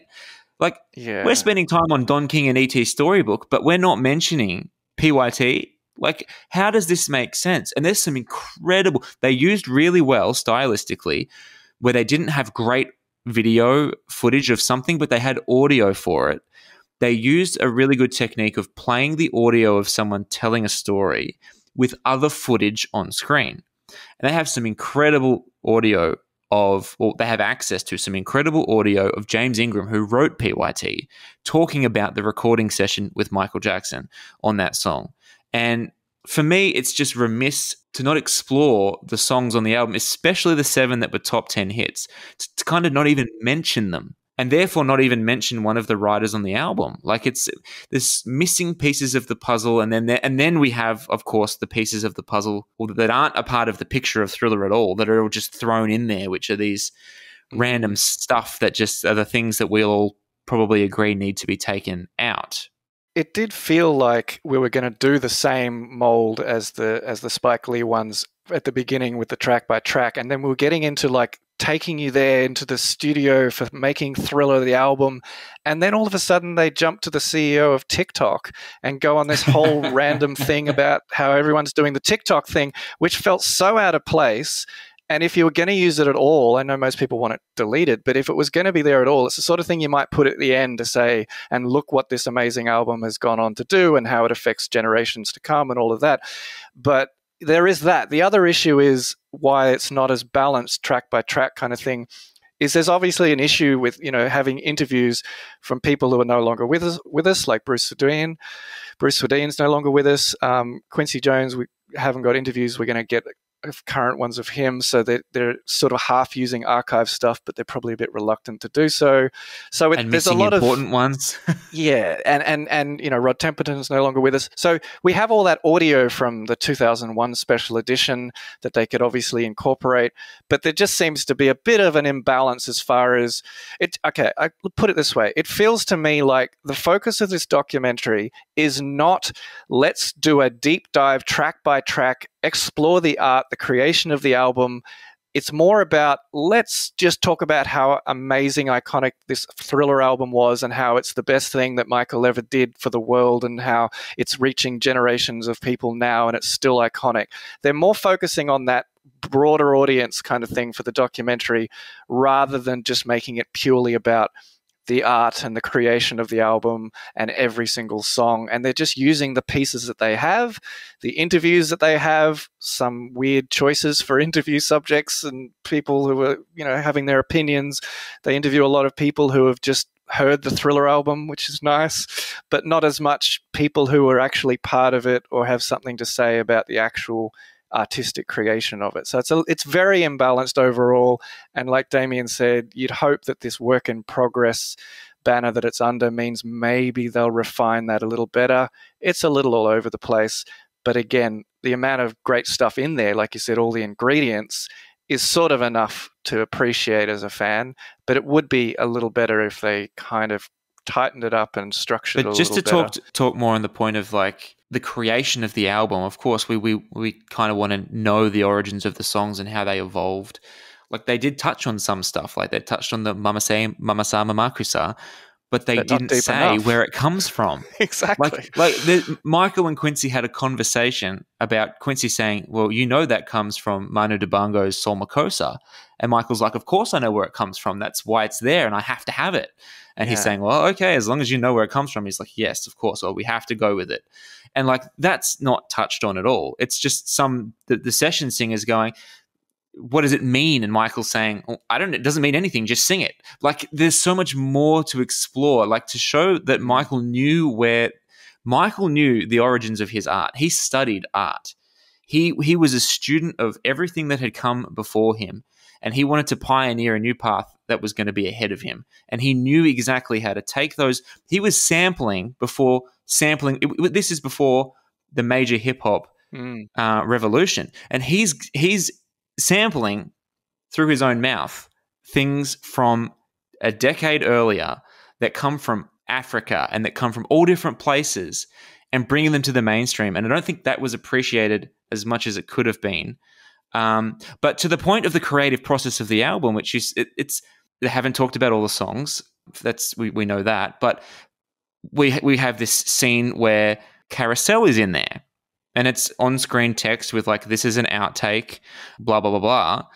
But it's like, how are you discussing outtakes of songs that came into the that were taken off the original version of this album? But you're not talking about songs that were actually on the freaking album. Yeah. You've got a scene with Carousel, but not a scene with PYT. And then also a scene about Starlight, which doesn't actually go into Starlight. That's exactly what I was going to say. One of the big issues that I had was crazy. I think from a general audience who doesn't know all of the stuff to do with Thriller and the backstory, I think one of the most interesting things for an audience would have been the idea that this Starlight demo, which they start to talk about how it was constructed and playing the drums and the bass and this, and I think, this is going to be really good. People will respond really well to this, because when they played the Billie Jean demo, the audience in the cinema we're in really reacted to how, wow, look, he didn't quite know how the song was going to go yet. They were really fascinated. You could feel the vibe of hearing that demo for Billie Jean. So when they did Starlight, I'm going, this is going to be great. They're going to sort of show how the songs, and people are going to go, I recognize this as Thriller. And then there's going to be these different lyrics and this Starlight chorus. And I'm thinking, wow, that's going to be a really important part to show the evolution of this song, which I think will really connect with a general audience.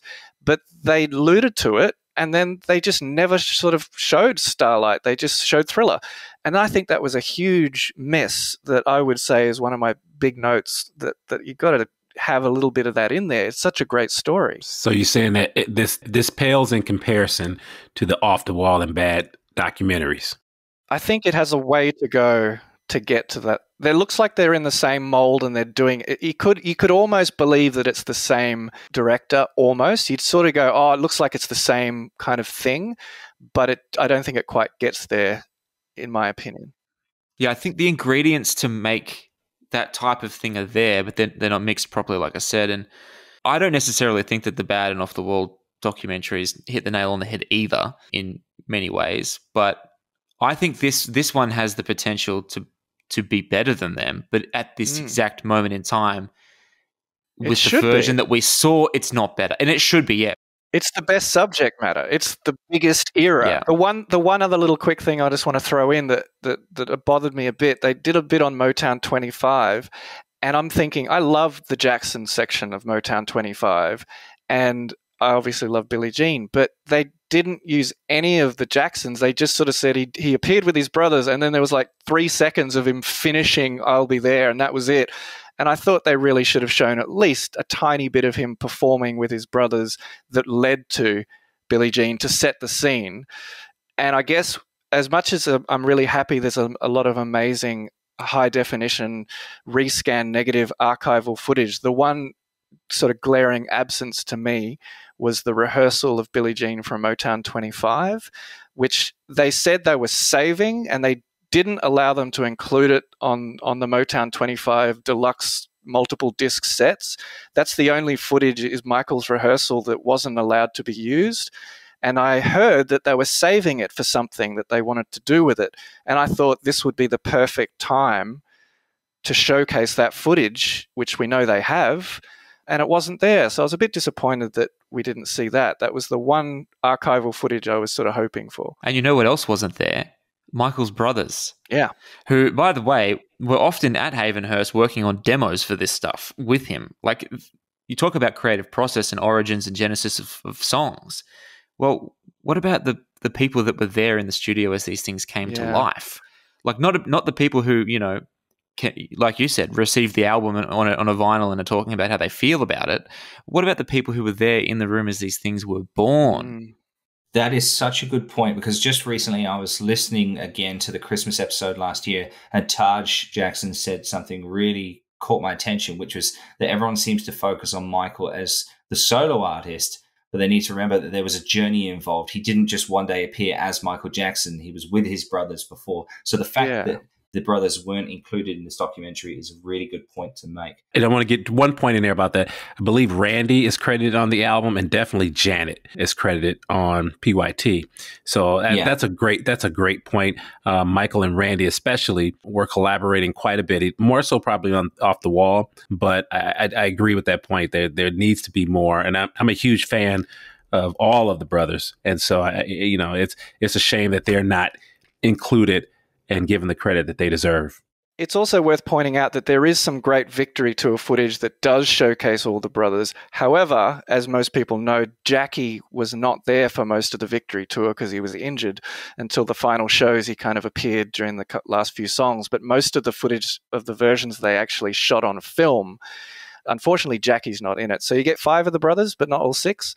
So the Jacksons are definitely represented, but unfortunately, that's always going to be the issue with the Victory Tour, of which version they release and how it represents all the family and the brothers, is obviously the absence of Jackie, which would be great if he was included in it because he was such a huge part of that whole era as well. That's great points. Now, before we completely wrap this up, and I want to say thank you to all 3 of you for your thoughts on this. This has been monumental.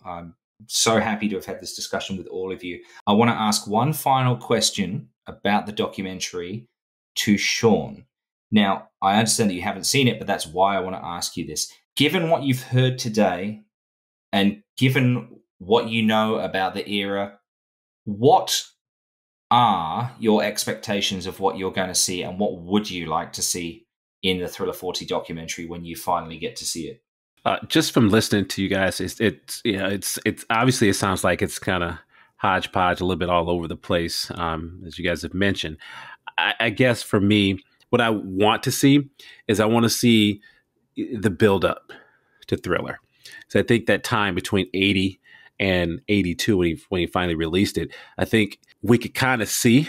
We knew that Michael was getting ready to break out. And so just to kind of see that build up, and then the track by track, that's kind of what, as a longtime fan, I want to hear the stories.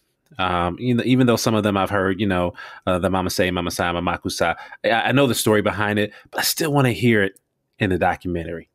I want to hear about, Eddie Van Halen, guitar solo. I want to hear, Lady in My Life. I want to hear that track by track, what went into it. And then the Michael Mania after. The one thing about the Michael Mania people need to understand about that time is that the brothers were still, very popular. And so, we weren't too far removed from Destiny, Triumph. And so the brothers were still very popular. And so it made a lot of sense for the Victory Tour to happen with them. And so just to see that Michael Mania and how it, again, with the Motown 25, with the Pepsi commercial. But I also, and I'm going to dig it back up, there's a video that was floating around in about 1984 in Detroit on Belle Isle. It's a little island in Detroit. And it was just, they were capturing a summer event. I can't quite remember what it was, in 1984. and you could see the influence. They even did a Michael Jackson contest, and they brought up the brothers too, you know. And so it's just to see that moment when someone posted it, and I saw it, it just took me right back to how popular, just how massive Thriller was. And so just to be able to kind of see that and capture that in documentary form, I almost feel like you have to do 2 parts, just the track by track stuff and then the Michael Mania stuff after for part 2.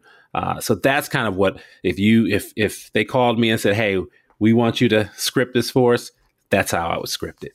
Excellent. Alrighty. Now, we've already done our analysis of the documentary. So for Paul and Damien, just very quickly, marks out of 10. Damien? Through the lens of it being a work in progress and what I am hoping the work in progress means, I'm giving it 9 because I think that there's a lot of the stuff that needs to be there is there. If this is an indication of the final product and there won't be any significant changes, then I'm bringing it down to a 7, and it goes below the Spike Lee documentaries. It's probably sitting around the Spike Lee documentaries for me at the moment, but given some significant changes, I think it can be a 10. Wishful thinking, maybe, who knows, but right now is a work in progress. 9, I'm being optimistic. If it doesn't change at all, it's a 7. Fair enough. Paul? Yeah, I'd probably say it's going to be about a 7. I'd love it to be higher, but I'm going to go with a 7. I think the Bad 25, because I love that album, was sort of like an 8 or a 9 for me. But this one has potential, but based on what we're seeing so far, if that's pretty much it, I'd say it's probably going to be about a 7, mostly to do with, from a filmmaker's perspective, of the structure and how they tell the story and how it all goes together. I think it could be a lot better in that regard. Excellent. Shawn, I'd be interested to get your thoughts when you've actually seen the documentary, so please make sure that you tweet about it or do something like that. For me, I'm giving it a 9 out of 10, and I'm keeping it there, hoping that it gets better. I still think that there's a lot of potential where it could get to a 10, as Damien said. But for just separating what it was and looking at it as its own piece of work and forgetting all of the outside stuff, I give it a 9. Alrighty, so we're coming on to the final part of this episode now. We're going to wrap this up. What I asked you gents to do and not share with me before we started recording this episode was to think about how you would have handled the release of Thriller 40, what you would have included, what you would have left out. So if you were in charge of the Michael Jackson estate and running the Thriller 40 project, what would you have done? How would you have handled this? What would have been your dream? Let's start with you, Damien. Okay. I've thought about this a lot in conversations with friends and different things. So for me, the mandate of the project would be make it make sense. Make it make sense, and put thought into what do we have to do to make this project make sense for what it is. So we're celebrating the 40th anniversary of what? Thriller. 9 tracks, the biggest selling album of all time. That's where we're starting, and that's got to be the focus. We have to celebrate that. Okay, and we can expand on the original album with a second disc, which is great, which they have done. But what goes on that second disc, I think there's a whole different train of thought that I would be on than what they were on. And so for me, in the context of make it make sense, I'd be saying, let's talk about how Thriller got to be Thriller, and let's look at the bonus tracks through that lens. And what I would have done with that is, first of all, I would have gone back and spoken to the original collaborators of the album and really figured out which were the original 9. So what were the 4 that were removed and then replaced with, because we know the mythical story of we had 9 tracks down, we sat back and looked at where we were, we took an honest assessment of the material, and then we identified 4 songs that weren't quite up to par with the other 5. Then we removed them, and then we went on another quest to replace those songs with new songs. And so which were those 4 songs? I'd like to see some notes or a track listing of exactly where the album was really at before they had that assessment. And I would include those 4 songs as the 4 bonus tracks. And if it is really Nightline, Hot Street, Trouble, and Carousel, then those are my 4 key bonus tracks. Obviously, they were replaced by Lady of My Life, Beat It, Human Nature, and PYT. then I would be also including Behind the Mask, because Behind the Mask doesn't fit into the category of the 4 tracks that were removed because they didn't match the quality of where the album was going. Behind the Mask was not included because there was a royalties dispute with Yellow Magic Orchestra's management, and they couldn't figure out the fine details of the contract stuff. And that is the reason that song didn't get included. So that's not an outtake on quality, that's an outtake on circumstance. So that'd be the 5th bonus track for me. So I'd have the 4 that got replaced plus Behind the Mask. We've got 5. And then in the context of celebrating Thriller and how Thriller became Thriller, I would have the demos of each of the 9 tracks. So it would be, what's that, 5 plus the demos, so 14 bonus tracks. We've had some of them before, we've not had some of them before, and that would complete the bonus track disc for me because it makes sense. Then the Thriller 40 documentary, in the same thing of make it make sense, I would tell the story of the making of the album. And then once the album is done, because remember, none of the pandemonium and none of the stuff that happened afterwards, the awards, the accolades, all of that stuff, the MTV stuff, none of that happened until the album was actually on the market. So I think it's 2 separate conversations, the making of the album and then the impact and success of the album. They're 2 separate conversations. Maybe like Shawn said, maybe it's a part 1 and part 2, or maybe it's just a cleverly written narrative that can be followed, and follow the documentary through the making of the album, removing those songs, going on a quest, put them all in context, the playback, Michael's not happy, get it to where he wants it to be so that when they shoot that thing out to stores, what happens after happens. And it's clearly by Michael's quest for perfection and his unrelenting pursuit of artistic brilliance that we get. It's not an accident. The biggest selling album of all time is not a fucking accident. Why don't we really celebrate the journey that it went on to become what it became? And for me, the documentary we got feels like Shawn said it perfectly, a hodgepodge. It's a massive hodgepodge of amazing content.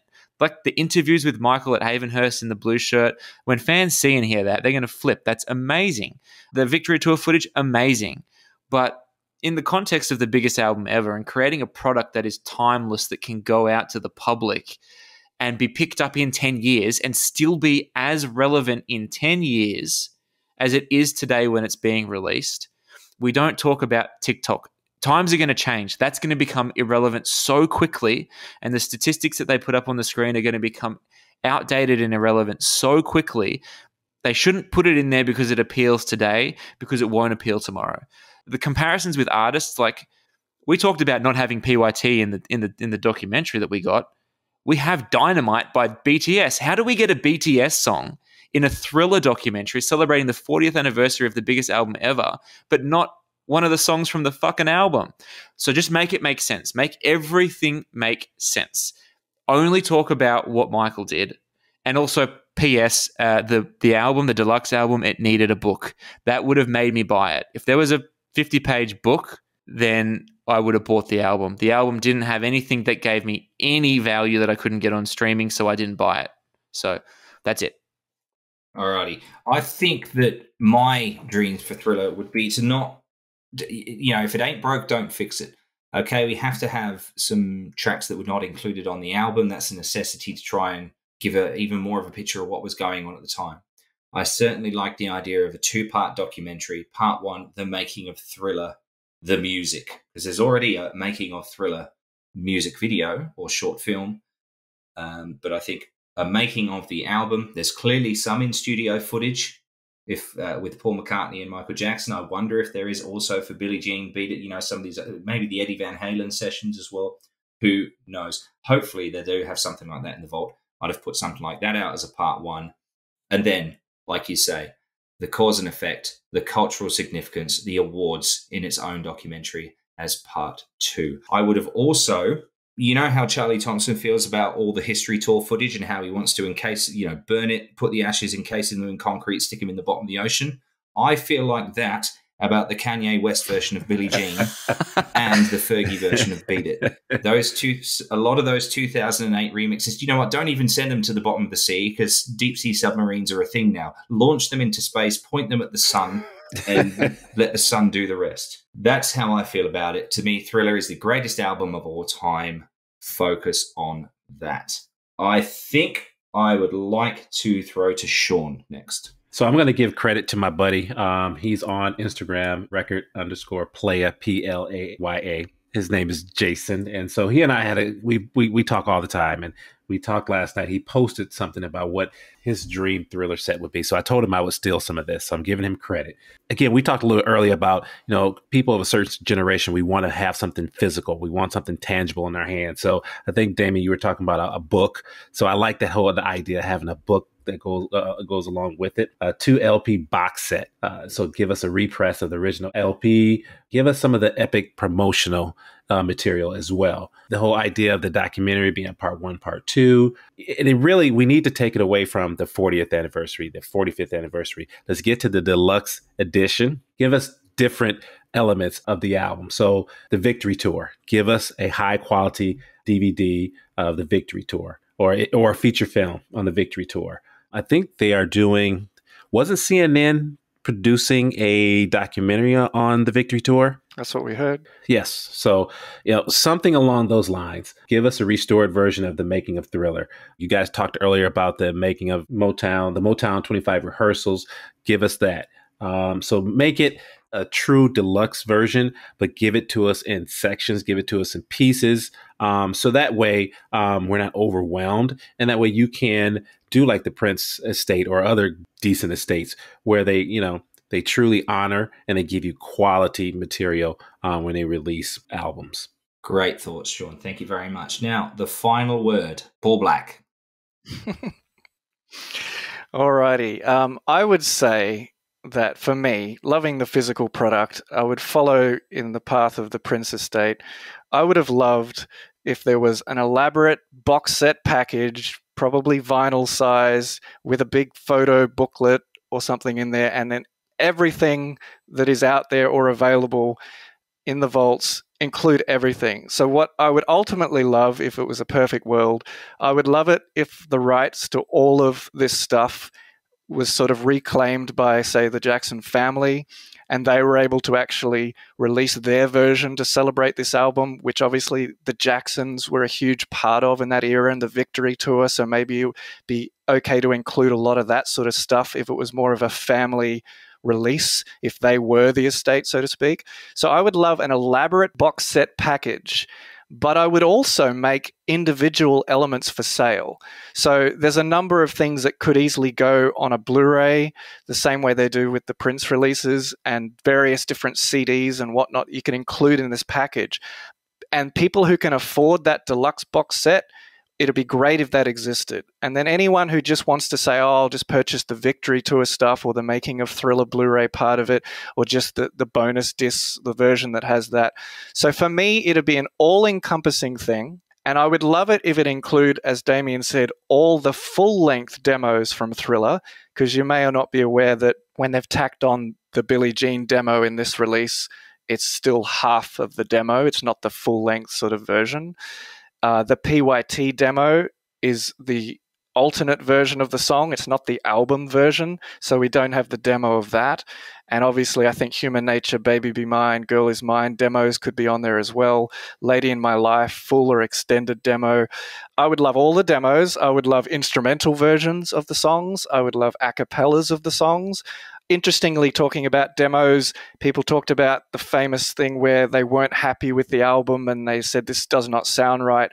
We really need to fix this and take more time. I wouldn't suggest they maybe release that version of it, but it might be interesting if they edited a few snippets together to say, here's a little example of how different it was going to be before it became the biggest selling album of all time, similar to the way you hear demos.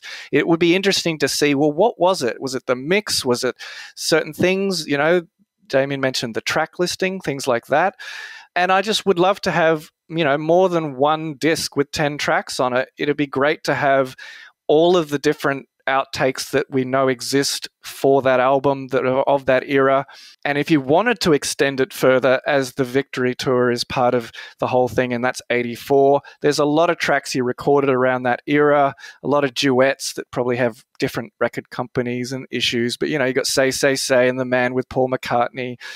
You've got stuff with like Rockwell, Somebody's Watching Me, Tell Me I'm Not Dreaming with Jermaine, Don't Stand Another Chance with Janet, Centipede with Reby, things like that. They're getting a little off track, but it might be like, this is what became of Michael when he was in his highest selling sort of, you know, massive global status. As far as remixes go, some people say it's a little controversial. I would have loved to have opened it up to the fan community and anybody in the world, like your Single White Glove or Remix by Nick, and say, let's have submissions of remixes and maybe we'll choose the best sort of 10 remixes based on people who are doing the best job they can. And maybe there's some great remixes out there based on multi-tracks. I would love to have that. I don't see why they wouldn't include the 2001 special edition interviews that they've already got in the vault, and the Vincent Price voiceover session. I would love to have the E.T. storybook in there. Why not? If that's of the same era. And then as far as Blu-ray discs, I would love to have Motown 25 on Blu-ray with the rehearsals, Victory Tour, obviously, all the short films, the Pepsi commercials, if possible. I'd love to have the full-length version on audio of the Pepsi version of Billie Jean. I'd love to have the Making of Thriller extended, remastered, and possibly in 3D with some 3D glasses that you can use on a regular TV if you don't have a 3D TV. So yeah, I'm casting the net very wide here and saying there's so much that they could put on. And I would love to do an all-encompassing box set that has everything, and then make all of those elements possibly available individually for people who just want to buy what they're interested or what they can afford. But yes, I'm going to shoot for the stars and say, would it be amazing if you got absolutely everything and it was available to us in high quality, and it's all there. So I would love that if I was in charge of the world. I would love an ultimate deluxe package of Thriller that would never have to be revisited or redone on any anniversaries. It's done properly. There it is. Great thoughts. And Paul, that's what I was going to say. I was going to say, when you put that out there, you never have to come back to it. It's done. We're good. Yep. Excellent thoughts. Thank you all very much. You guys have given me some ideas. I would also add that absolutely I'd make a feature of Hot Street if I was releasing it. And there's a thought, a 4K version of Motown 25. Alrighty, that concludes our chat about Thriller 40 and the release. Thank you all very much for joining me. Before we go anywhere, I'd like to just go around the table one more time. If you could give us your social medias, let out where people can contact you. Let's start over there in the United States. Shawn Shackelford, how can people contact you? Yes, okay, Shawn Shackelford. I am on Facebook. You'll see a picture of me with my family in the cover page, cover photo, I should say. And I'm on Twitter. My handle is SASHACKELFORD. And I'm also on Instagram. Same username. Excellent. Let me also add, I'm sorry, I'm administrator on Facebook for Thank God for the Jacksons and the Jacksons Music Club. Excellent. I'll have to go over and flick you a like there. I haven't done that yet, and I feel very embarrassed to admit that. Paul Black. Yeah, I'm off the grid, so you can't really contact me. But if you really want to, you can contact the MJCast, and they'll be able to find me. No problem. And the man behind the genesis of Thriller, the man with perhaps the most knowledge around this iconic album, Damien Shields. Where can people contact you? At Damien Shields on Twitter, at Damien Shields on Instagram, and DamienShields.com is my website. Pretty simple. Excellent. Mostly on Twitter. Like, I don't really use the other stuff too much, so just come to the Twitter. If you want to abuse me, come to the Twitter. My name is Charlie Carter. You can find me on Twitter at Charlie W. Carter, the same on Instagram. If you'd like to look at my photography, it's at Alpha Charlie Photos on Instagram as well. Thank you once again, gentlemen. I cannot overstate how happy I am to have been able to host this program, MJCast's record of the greatest album of all time. Not just the greatest selling, the greatest album of all time. You can contact the MJCast on Twitter at the MJCast. We are on Instagram at the MJCast. We're on Facebook as the MJCast, a Michael Jackson podcast. We are at themjcast.com, and you can send us an email if you'd like to get in contact with us, themjcast@icloud.com. Thank you once again, gentlemen. Hope you'll join us again in future, and we look forward to seeing you on the next episode of the MJCast. Thank you.